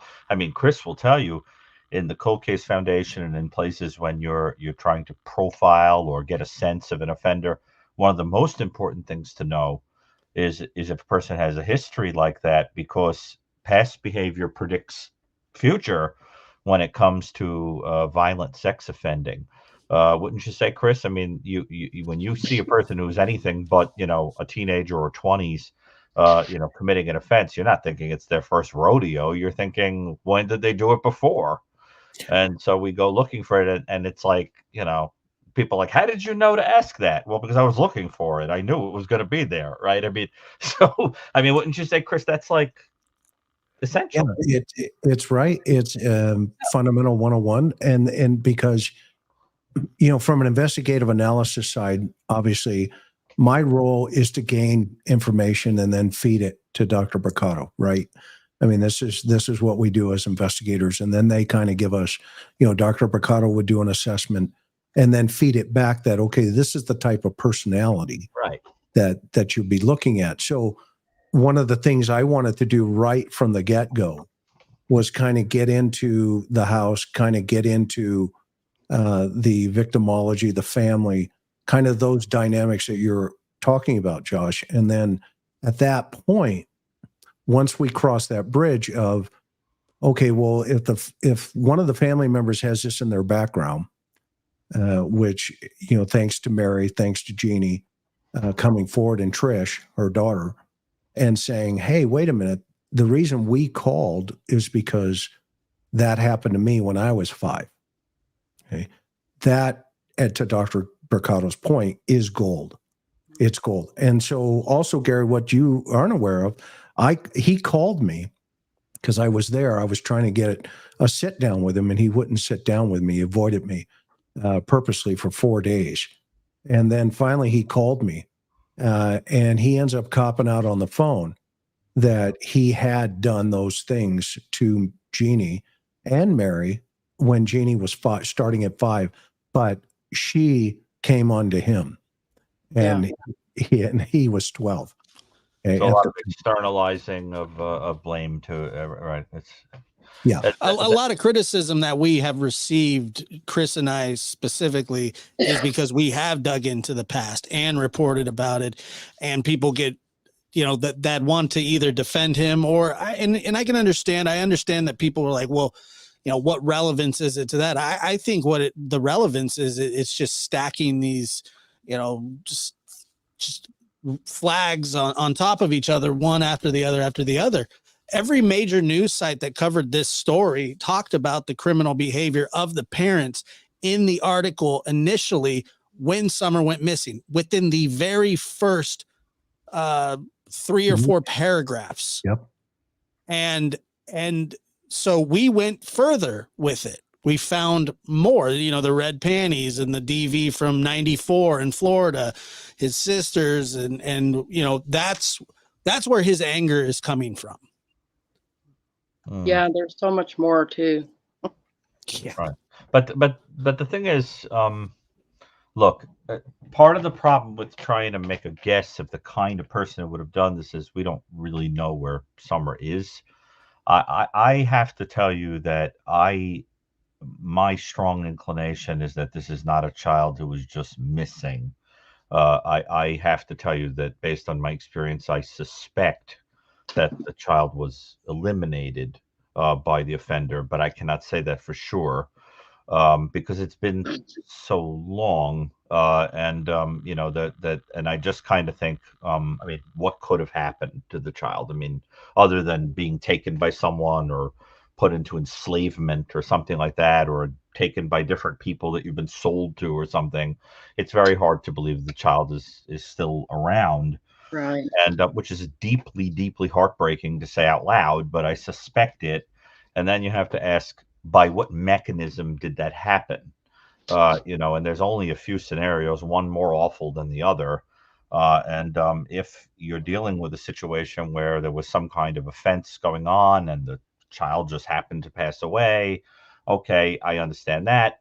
But there's the other possibility that the point is that you intentionally eliminate someone because someone's about to come in the house, or there's about to be I don't know, like, do we know anything about, like, were there any investigators coming in very soon thereafter, or child protective services or anything like that where the timing would be suspicious? Or do either of you know? According to Dawn, the day before Summer went missing, CPS had showed up at their house and closed an open case, allegedly for somebody calling them about shooting the dogs with BB guns, the kids. Oh. But he said that the case was closed. But there are also, he's also said that I believe that CPS allegedly was supposed to show up on the 15th as well. Am I on that? Or so, and I've always went with I've always thought that it was an accident cover up, but then when you bring in if CPS was supposed to come on the 15th, what are the odds of that? Well, the reason I'm asking is because, and again, this is all just speculation. Sure. No accusations, but I guess what I'm getting at is, if you're trying to decide in your mind, is the idea that it was an accidental thing where somebody passes away in the middle of an assault, or is somebody intentionally eliminated? The timing is very interesting because it starts to be suspicious that the idea is we've got to do this now, like this person knows too much, or they have marks on them, or whatever. So that what's horrifying about it is, if that happened, how was the body eliminated?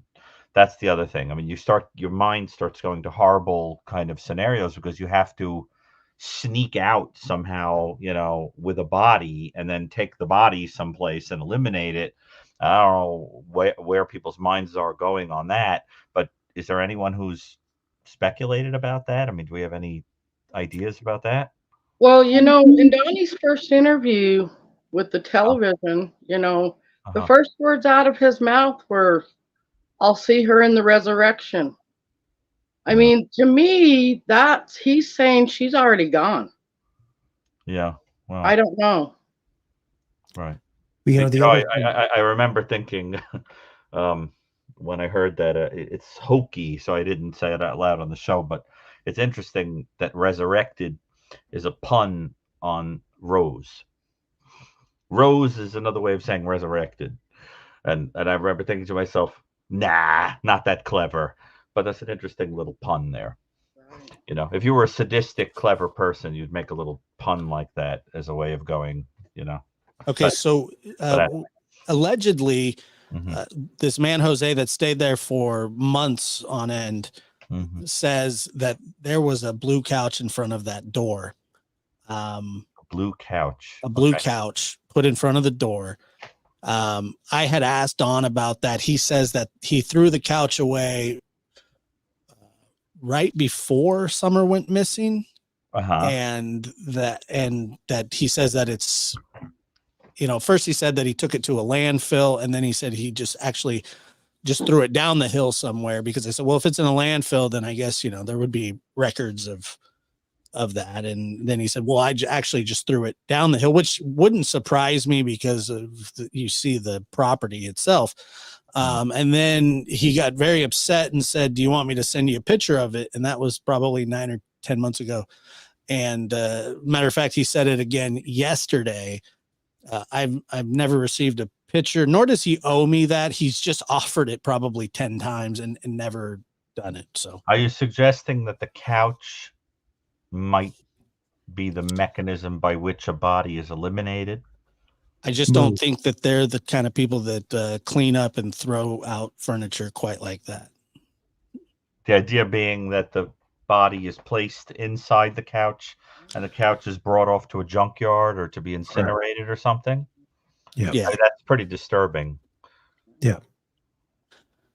Yeah, But- yeah, and I always just found it odd that you said that this couch stays in front of the door all the time. This door never opens, and it was very, distinct. The way that he said it was very, very clear about that. I mean, it's also possible that there was evidence on it. I mean, there's Sure. no blood anywhere in that. I mean, you know what I'm saying? There's no. I mean, although it's dark and so forth, but could have been cleaned up. But there's no. Do you see any? Did you know of anything like that? Any physical evidence at all of a struggle or a No, I mean, I think a first fibro entry.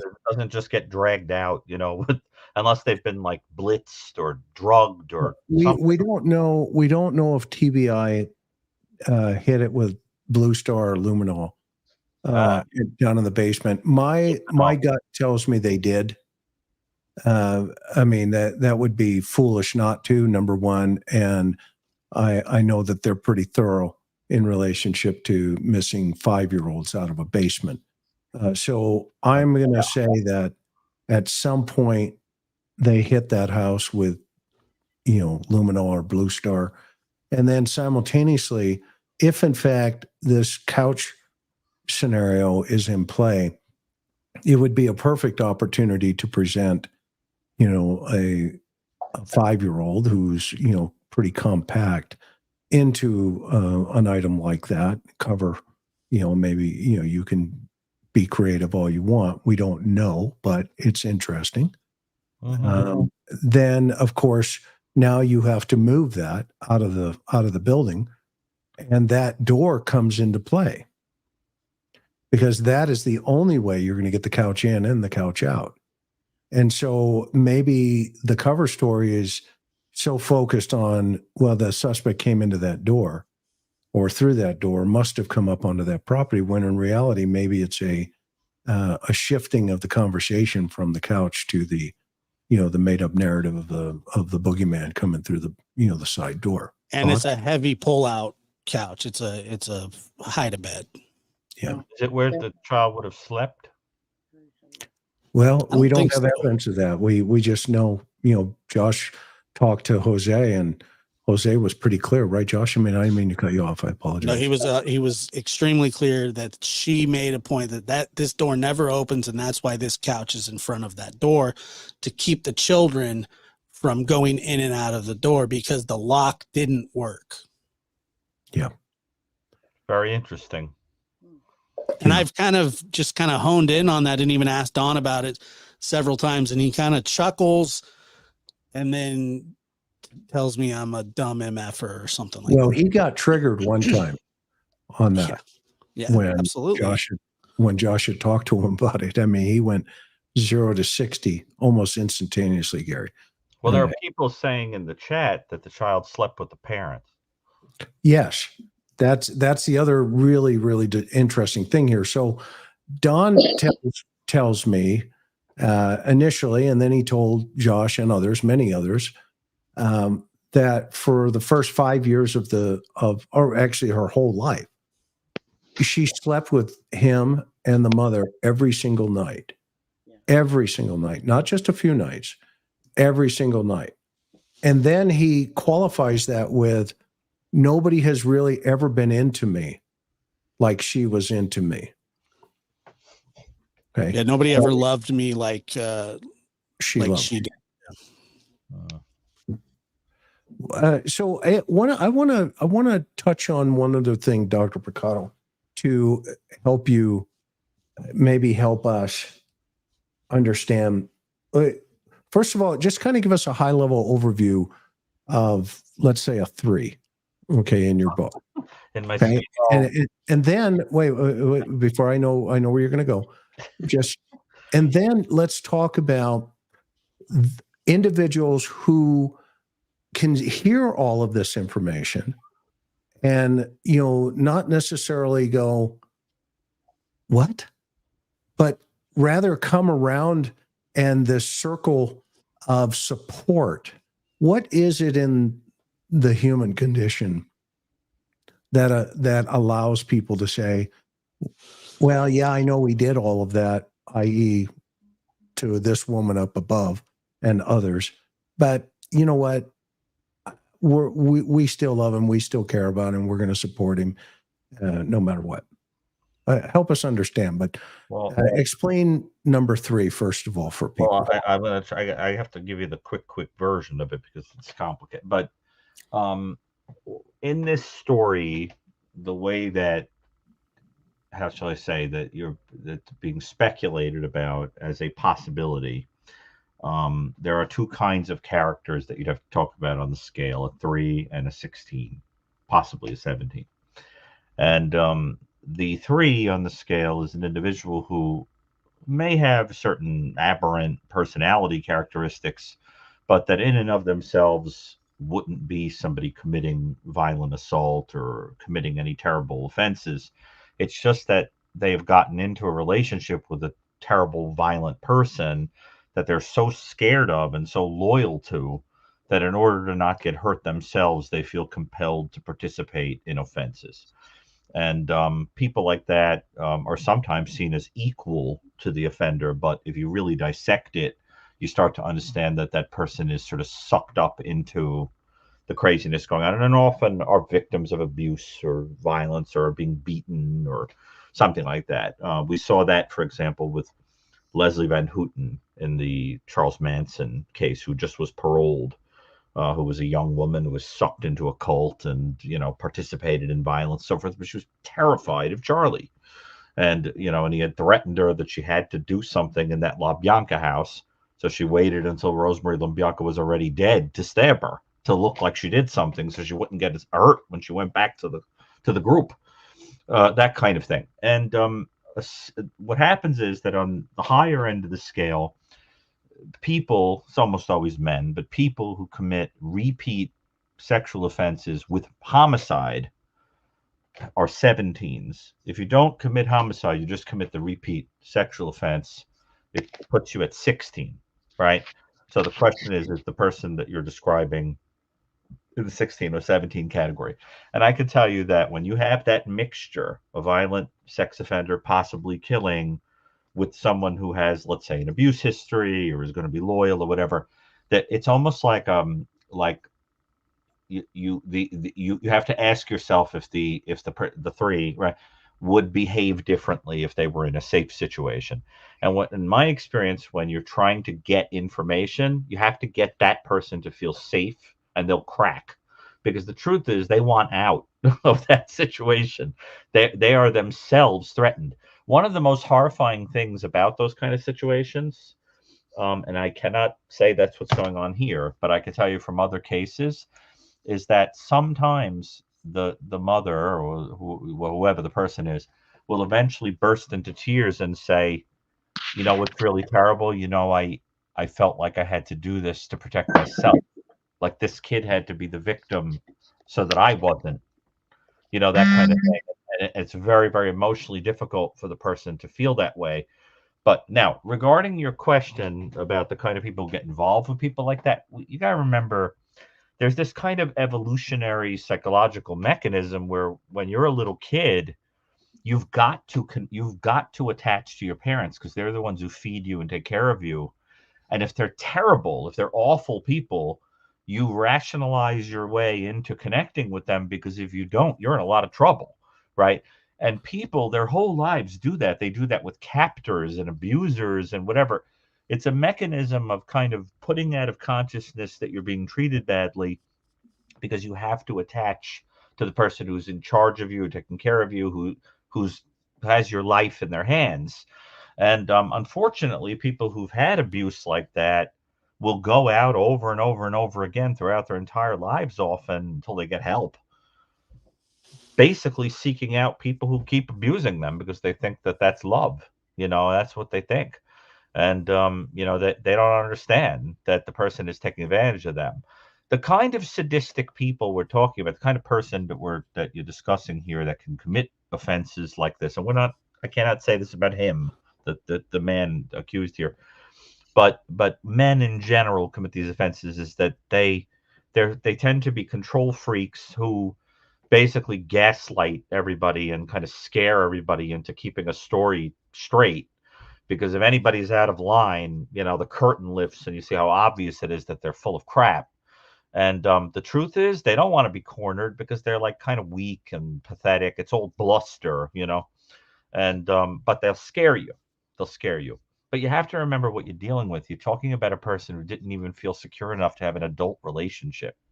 I mean, you know, or can only have a relationship with somebody they're scaring into loving them. I mean, that's just not, you know, heroic material here.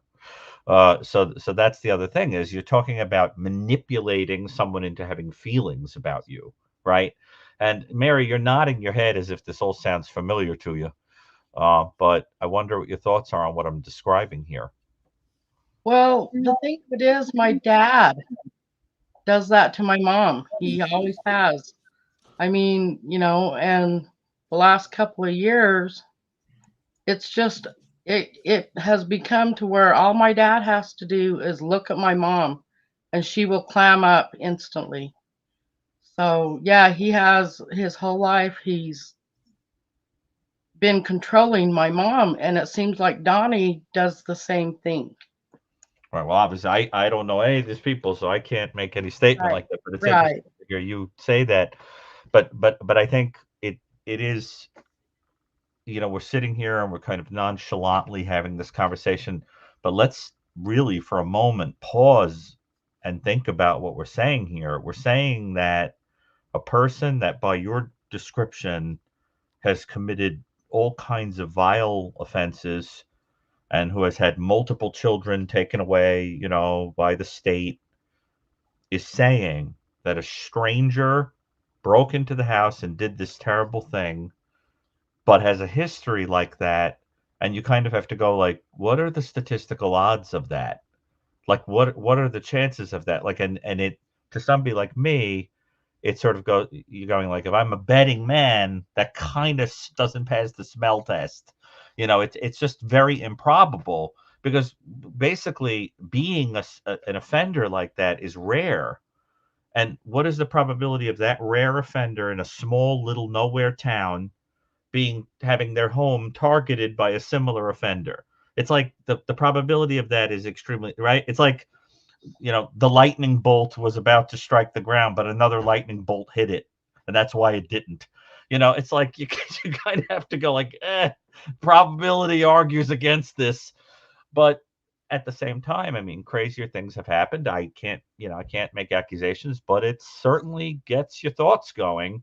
And then you pair that with the fact that anybody who starts sniffing around gets threatened. That's interesting too. And so I just think there's a lot of things that smell. And I'm not surprised that, everybody is on the table as a suspect, right? Nobody's been ruled out. Let's put it that way. So I think that's great. That and that's an actual quote. That's an actual quote from the police. Go ahead, Josh. Chris, do you want to bring up that soundbite real quick for Dr. Gary? Yeah, go ahead. Let's play it up.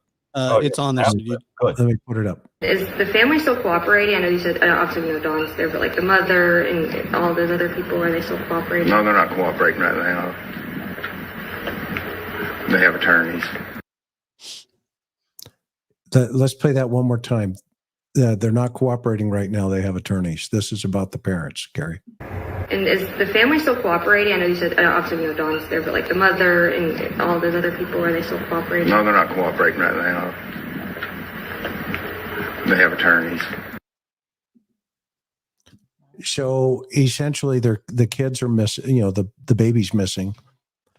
Their children are in custody. The state's taken them. They've had them for just about over 2 years now. And the parents have decided not to cooperate with the authorities. Thoughts? I know. I'm curious what you guys have to say. You know what I mean? Yeah, exactly. I mean, it's a no-brainer. That's a bingo card for 1,000, as Vet Girl says. But we said this from the very beginning. There were so many red flags of the stranger report, and a lot of people, they believe that there could have been somebody come up there and have done this and committed this. But at the same time, we not only lean on the statistics, I think we lean on common sense, number one. Yeah, exactly. And investigative techniques, number two, where the investigators that showed up there that night, it wasn't their first rodeo. And, it may have been, for Hawkins County, but when the card team got there, that argument changed rapidly. And when the FBI stepped away, I know how these conversations go. They pulled them aside and they said, you guys just got to stay focused. Stay focused on the house here. Don't go any further in the house right now. Until you can eliminate the house, then that's when you can get outside of the circle. But until that time, don't go anywhere. And so that's what they've been doing. And that's kind of why the case is taking so long, because this is the long game. Right, Josh? I mean, how many times have we had this conversation behind the scenes? Yeah, absolutely. If the parents aren't going to cooperate, they're not going to talk, then they have to develop, other ways around. And we can only pray that God opens a window, and just like he did with Suzanne Morphew in Colorado, and that a hunter or somebody, came across Suzanne, and, next thing you know it, they're off to the races again. And that's what it's going to take here. Or if grandma says something about what took place. I mean, she's made comments on social media about what she believed had occurred.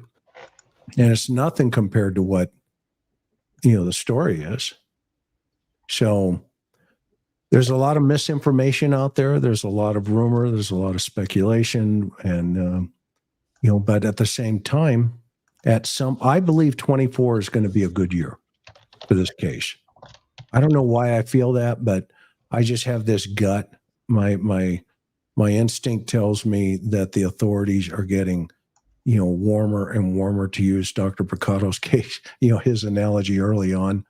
And by the way, if you're just joining us, there are 7,000 people here. If you have not purchased Dr. Brucato's book, get over to Amazon. He's the author of The New Evil. And this is where there are 22 categories of individuals. And that's what we're talking about, number 3 and number 16. That's where that comes from, number 3 category and number 16 category. But that book will change your life. It's a great read. It's number 1 on Amazon in his category, and it's number 1 on the bestsellers list. So you got to get out and get the book. It's a fascinating piece of work, and it'll help you understand some of these individuals a little bit better as well. That said, and of course, if you're not subscribed to the lab yet, get over there, hit that subscribe button. We got 7,000 people here. Wouldn't it be great to see Josh's channel jump by 7,000? Oh yeah. I mean, that'd be fantastic. Really And Mary, Josh, you have a channel too. Josh is a very bright and sensitive person, and I really enjoyed listening to him. Isn't he great? Thank you, and Mary's got a channel too. Mary, tell everybody about your channel. Oh, I love her channel. I have a cooking channel, and it's Mary Hartman's Dinner Drinks and Tasty Treats. oh, your name is Mary Hartman, like the show. Mary Hartman, Mary Hartman. Yeah. Oh, I didn't realize that. Oh, She's got a cooking channel. So get over there and hit that subscribe button in there as well. So let's see. Anybody got any questions? We're 2 hours into this, which is quite some time. And again, I want to give a shout out to, Trev Time and Justin for all. They have been great supporting not only Summer, but this channel as well. And then, of course, Mary and Josh and others. I mean, I just wish more YouTube creators would just get along and not, it doesn't have to be a competition. It's just, it's crazy when you become the news, as the old saying goes, as a journalist, then the story has no legs. Okay, because you've run out of things to do and say. So let's see here. I've got one here. What did the house smell like? Okay, Mrs. Well, I was in that house, right? I'm assuming that's here, so I'll take it. I have to be honest with you, when I got into the basement, it was moldy and it was just terrible. But it wasn't profound like anything, that jumped out, that where you would go, whoa, wait a minute, I got to get out of here. It was just permeating in the room and of itself. What bothered me the most about the bottom basement area was the fact that it was isolated and the isolation aspect of it. Gary, when you've interviewed victims, what is that isolation? What can that do to them? You mean like being in a state of deprivation, like a pitch dark kind of awful environment or something? Oh, it depends if there's access to the outside world. For example, there's an infamous case, without getting into all the details of it, although to do a whole show on it, it's a publicly known case of an entire family of children that were kept in basically like a pitch dark kind of environment, no TV, no nothing. And when they were finally freed, there's a famous story that one of the children became terrified by and started crying at the sight of a tomato. And the reason is they had never seen one. They had no idea what it was. It was a scary thing, like a red spherical thing. I mean, that's the kind of deprivation you're talking about in some situations, right? But the answer is that it depends on if you're talking at the level of total sensory deprivation, where it's like pitch dark, solitary confinement, no access to the world, no information, whatever, which is essentially a kind of torture, right? In fact, in the prisons now, there's even a movement towards considering solitary confinement cruel and unusual punishment because of the sensory deprivation and things like that. Or it could simply mean that it's a way of eliminating a person's ability to get out. But in that room, they have books and television and things, but it's sort of like a prison. It can have all different levels of effect on a person. But essentially, I have never seen it where it isn't at least a little traumatic for the individual to have been limited in their freedom. I mean, it could break a person's willingness to run or talk, or it scares them. It intellectually limits them. It culturally limits them, and it makes them entirely dependent upon the knowledge and the power of the person who's in charge of the room. So that if that person tells you something's true, it's true, because you have no way to know, you know. And I think it can be very maddening to a person. It reminds me a lot of the Stephen King book Misery, where the author Paul Sheldon is locked in a room and at first is made to believe that he's being nursed back to health, but then realizes that the whole point is to keep him from ever going anywhere. And when he heals, Annie Wilkes comes in and breaks his legs with a sledgehammer, because the point is to never leave. That's the whole idea. Like, and there's information out there, so no info can come in. The phones don't really work. There's no, you know, nothing comes into that house, and except the person talking to you who gives you the information and tells you what's true and not true. So it's terrifying stuff, but the effects are very long lasting, very, very indelible in a person. It affects the way they attach to people forever. It's the kind of thing where even as a grown adult, the person will ask permission, you know, to do the simplest things. You know, is it okay if I, you know, can I leave now? Is it okay if I use the bathroom? You know. So this question here, let me feed it to you. Where, so she is seen just before she leaves, and all her hair has been cut off. Yeah, who knows why? Yeah.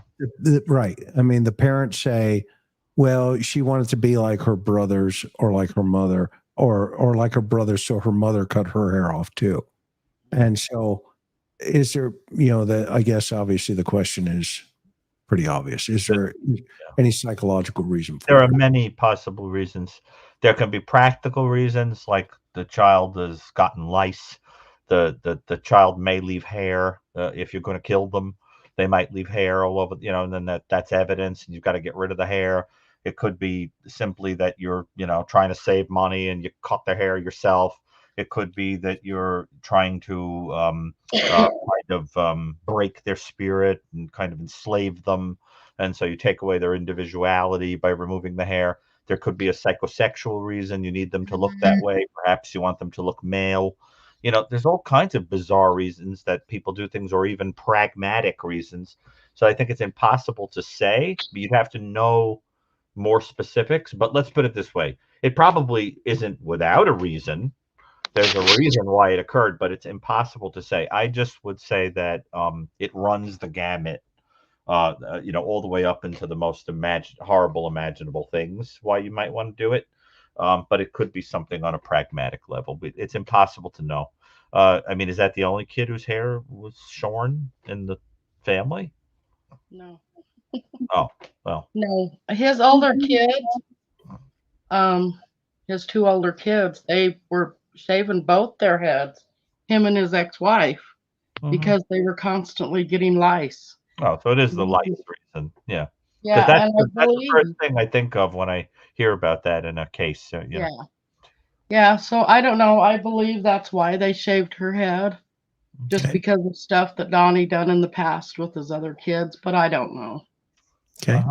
What about this one? Do you think misogynist?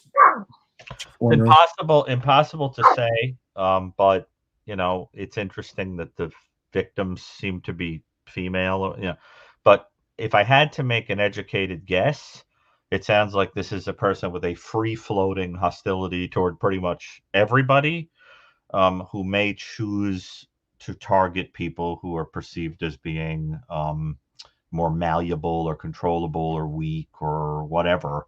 But I think the point is that this person will be mad at everybody. You know, it's you know, as the old saying says, I'm free of all prejudice because I hate everyone equally. Well, there are some people like that. So that I just think this is a misanthropic person, it sounds like. But I do think that based on the history, that what you'd be thinking of is more like a paraphilia, like where somebody has a need or a desire to target certain type of inappropriate target. She was getting ready to start school too, right around that time. So it was really interesting that, you know, hair was shaved off at that time, and I really think there was some medical intervention potential here as well. But of course, we'll never know. So that piece of it. So Miss Mary, Yeah. any closing thoughts from you before we? I'm going to give Dr. Brucato last word tonight. Well, and I want to say something to Mary while we have her on. Yes, If that's okay. So Mary, you go first. Oh, no. Mary, you have any thoughts or questions with Dr. Brucato? No, I think he pretty much, got to the heart of it. I just wanted to let everybody know, and him, what was going on. Oh, tell me about the prank call. Which one? The one with Candace? Yeah. Yeah, she had Remember told that, me one night and said that Donnie had been taken by the cops, and she was crying, and I was trying to console her over the phone, and it was nothing but a great big prank. Donnie was in the background telling her what to say, and yeah, it was like, who does that when they have a 5-year-old missing daughter that just went missing, 2 weeks prior to that, Well, I just want to sort of take a moment to say to you that, here you are telling this story about something that happened to you a long time ago, very bravely, very comfortably. It's obvious that you've, gotten to a place that you could do that. But I want to kind of take a minute and say, I hope that you understand that a lot of those terrible, terrible self-esteem decimating things that were said to you were said precisely to break your spirit and to make you not believe in yourself and think that you had no power, but they're not true. Like, the point is to use lies and things like that to break you and to give you the sense that I'm the only person who's going to tell you the truth. Everybody else thinks it, but I'm the only one who's going to tell you the truth. And that's a variation on the theme that I've been talking about that isolating a person and lying to them and controlling them. And I just want you to understand, my heart goes out to you, all of our hearts go out to you, because here you are telling us about something that happened to you, and you're dredging it up because you care about Summer. Yeah. And that's beautiful, and I think it's very characteristic of good people to do things like that, to kind of forget about themselves and put someone else in front of them. But the reality is that's a terrible thing that happened to you. Terrible. And, and I imagine it'll take a lifetime to be able to move past that. So I just want to, put it out there that I think you're a very brave, very strong person, and nothing like this person tried to make you think you are. And I think, all those threats and this, that, and the other thing, I mean, just the whole point is people do that when they're afraid of you. You're a formidable force, you see, and it makes you dangerous, but you're a formidable force because, no matter how hard this person railed against you, here you are. Yeah. I mean, you're here telling this story. I mean, you are one tough cookie, and I got to tell you, don't forget that. Yeah. And I am very impressed by you. Well, thank you so much. Yeah. Let me just say something really fast. It's the voices of the victims, victim survivors are a huge part of the justice system. And when people want to speak up for themselves, they should have every right. In Australia, there was a gag order law that was recently lifted because it would stop women from talking publicly about their cases. And they kind of fast tracked this legislation to get rid of that, because silencing people who want to speak up is a huge part of identifying just the for lack of a better term, the heartache and just disgustingness of these crimes that are committed by these offenders. And if somebody wants to speak up and they can speak up and they do, then they should if they want to, because if you don't speak up, somebody else will put words in your mouth. Well, this is exactly the point. I mean, you're 100% right, because the whole point is if you're dealing with a kind of a person, and I can't say we are, but if you're dealing with the kind of person who operates by controlling everybody and keeping them from talking, then that tells you what they're afraid of and what will bring them down, right? So that if everybody's being controlled by fear, the whole idea is you just need a couple of people to go, I've got information, and I think that once the dam breaks, out it comes, right? Because if you're dealing with the kind of person that's being painted, this is not a one-time deal. It's going to happen all across the life. So once the dam breaks, people go, wait a minute, nothing happened to them. It was all talk, let me come out and say, so that I think somebody has to be in the avant-garde that kind of comes out and goes, all right, I'm going to put this out there. And then you see if other people come along. And, that's very, very brave and very important. So I think it's a beautiful thing you're doing for yourself and for Summer. I really do. I think it's, because at the end of the day, that child needs justice. I mean, my guess is there's, this person is crying out from a grave, saying, justice. Right. So we'll see. Mary, any thoughts from your end up there? Yeah, I just want to say thank you so much. And yeah, it's been a long road coming, and I just keep in mind that we're going to find her. We're going to find her. Well, that would be, let me put it this way. I've never wanted to be wrong more. Yeah. Mary, know that you're loved and you're always welcome here, okay? And thank you so much for having me on, Chris, and of course. you too, Josh. And it's been nice meeting you. Oh, and I'm here for you if you need me, Mary. Okay, awesome. Awesome. That's great. Tell that husband of yours I say hi. Okay. I will. Yeah. And I think that's Buddy's birthday. Yeah, today was Buddy's birthday, Mary. Did you catch that? Yes, I seen that. He's so cute. I didn't know he was 9 years old. I know. He's our perpetual puppy.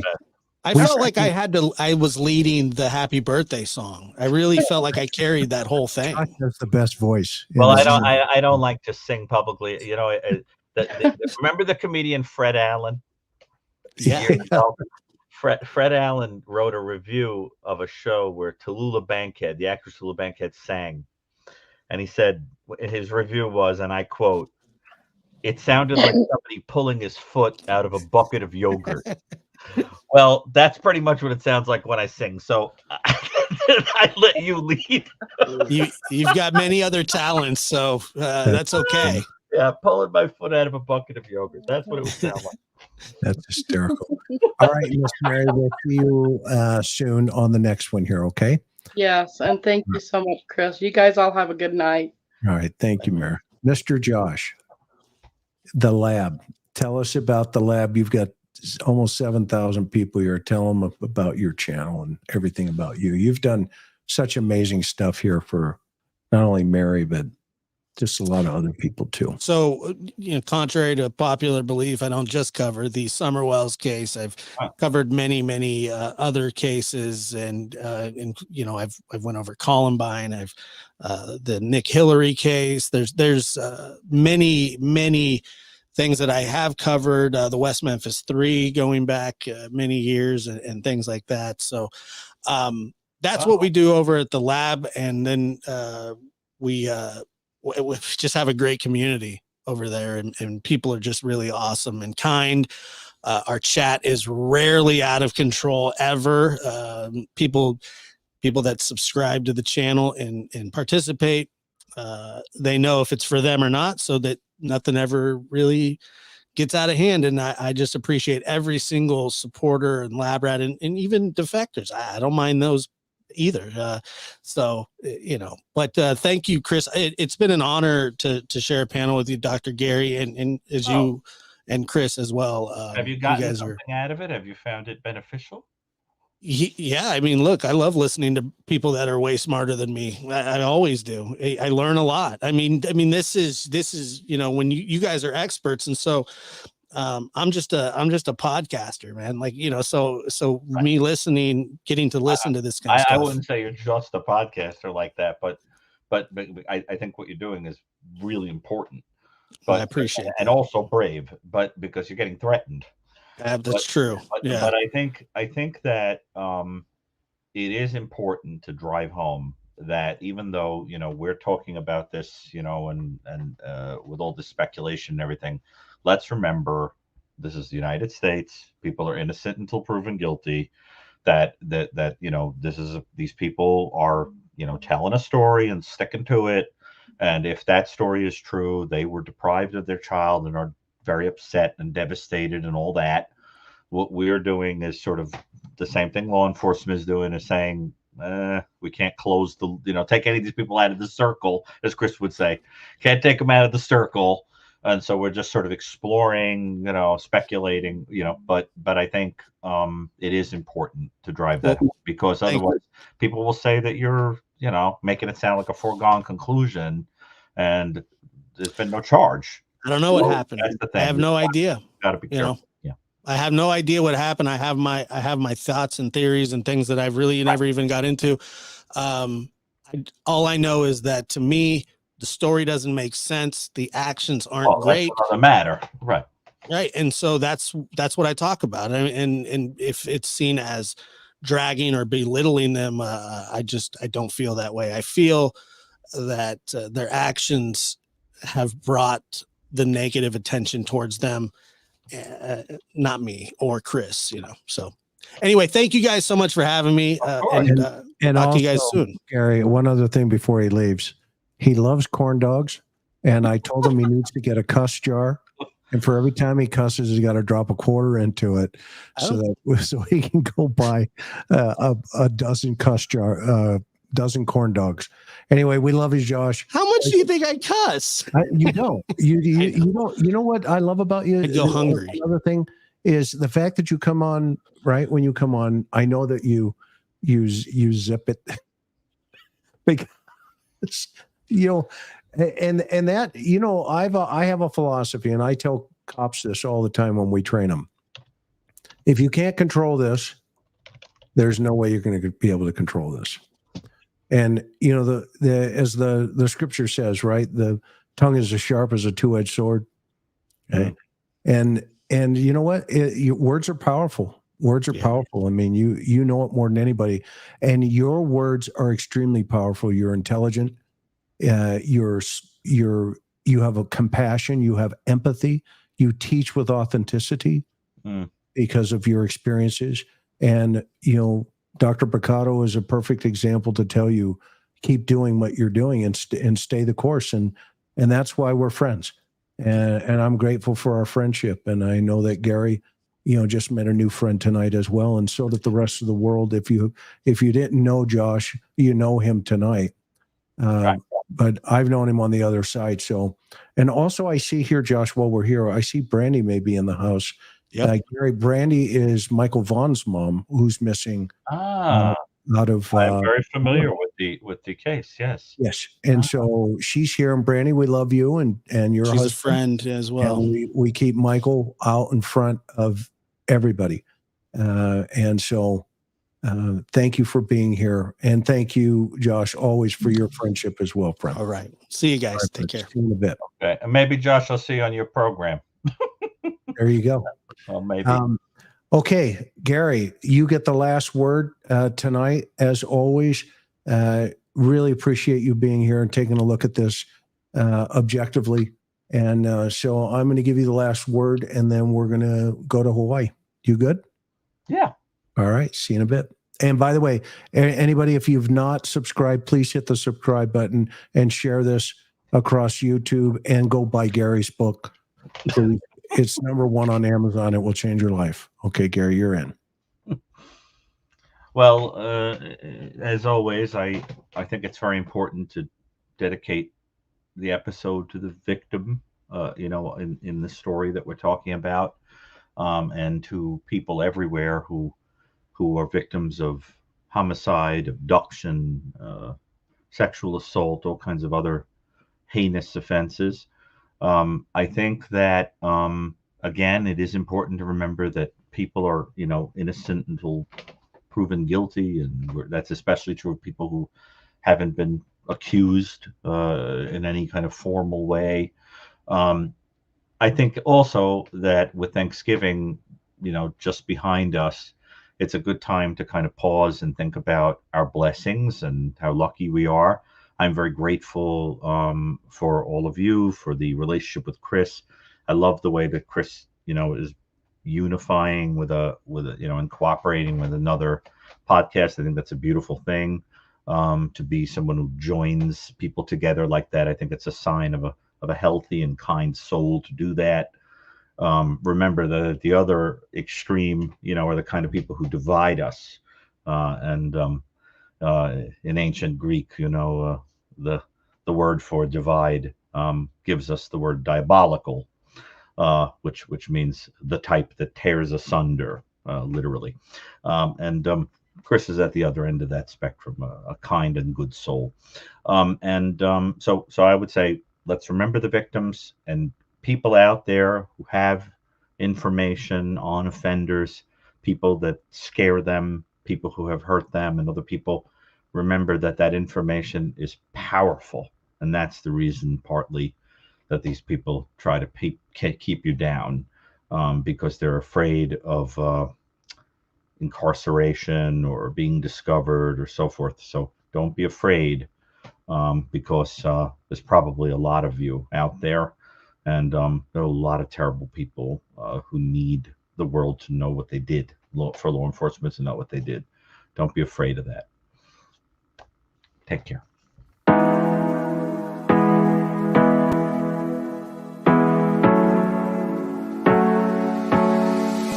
Hard working every day, I'm stressed out 24/7, babe. No timeouts, wish we could fly away. You and I go to our favorite place. Oh yeah, make special memories together. I'll be your company now and forever. I say we fly away, you and me, go to our favorite place. Feeling the sun on my face in Hawaii. With you, Hawaii. With you, Hawaii. With you, Hawaii. I need a summer breeze, some fresh air to put my mind at ease. No cares. You wanna come with me? Me and you go to our favorite tree. Are you ready now? We jump on a plane now. We're taking away. Yeah, we're taking away. Don't hesitate now. We're taking away. Yeah, we're taking away. We'll never come down. We're going away. Yeah, we're going away. You and me. Feeling the sun on my face in a way.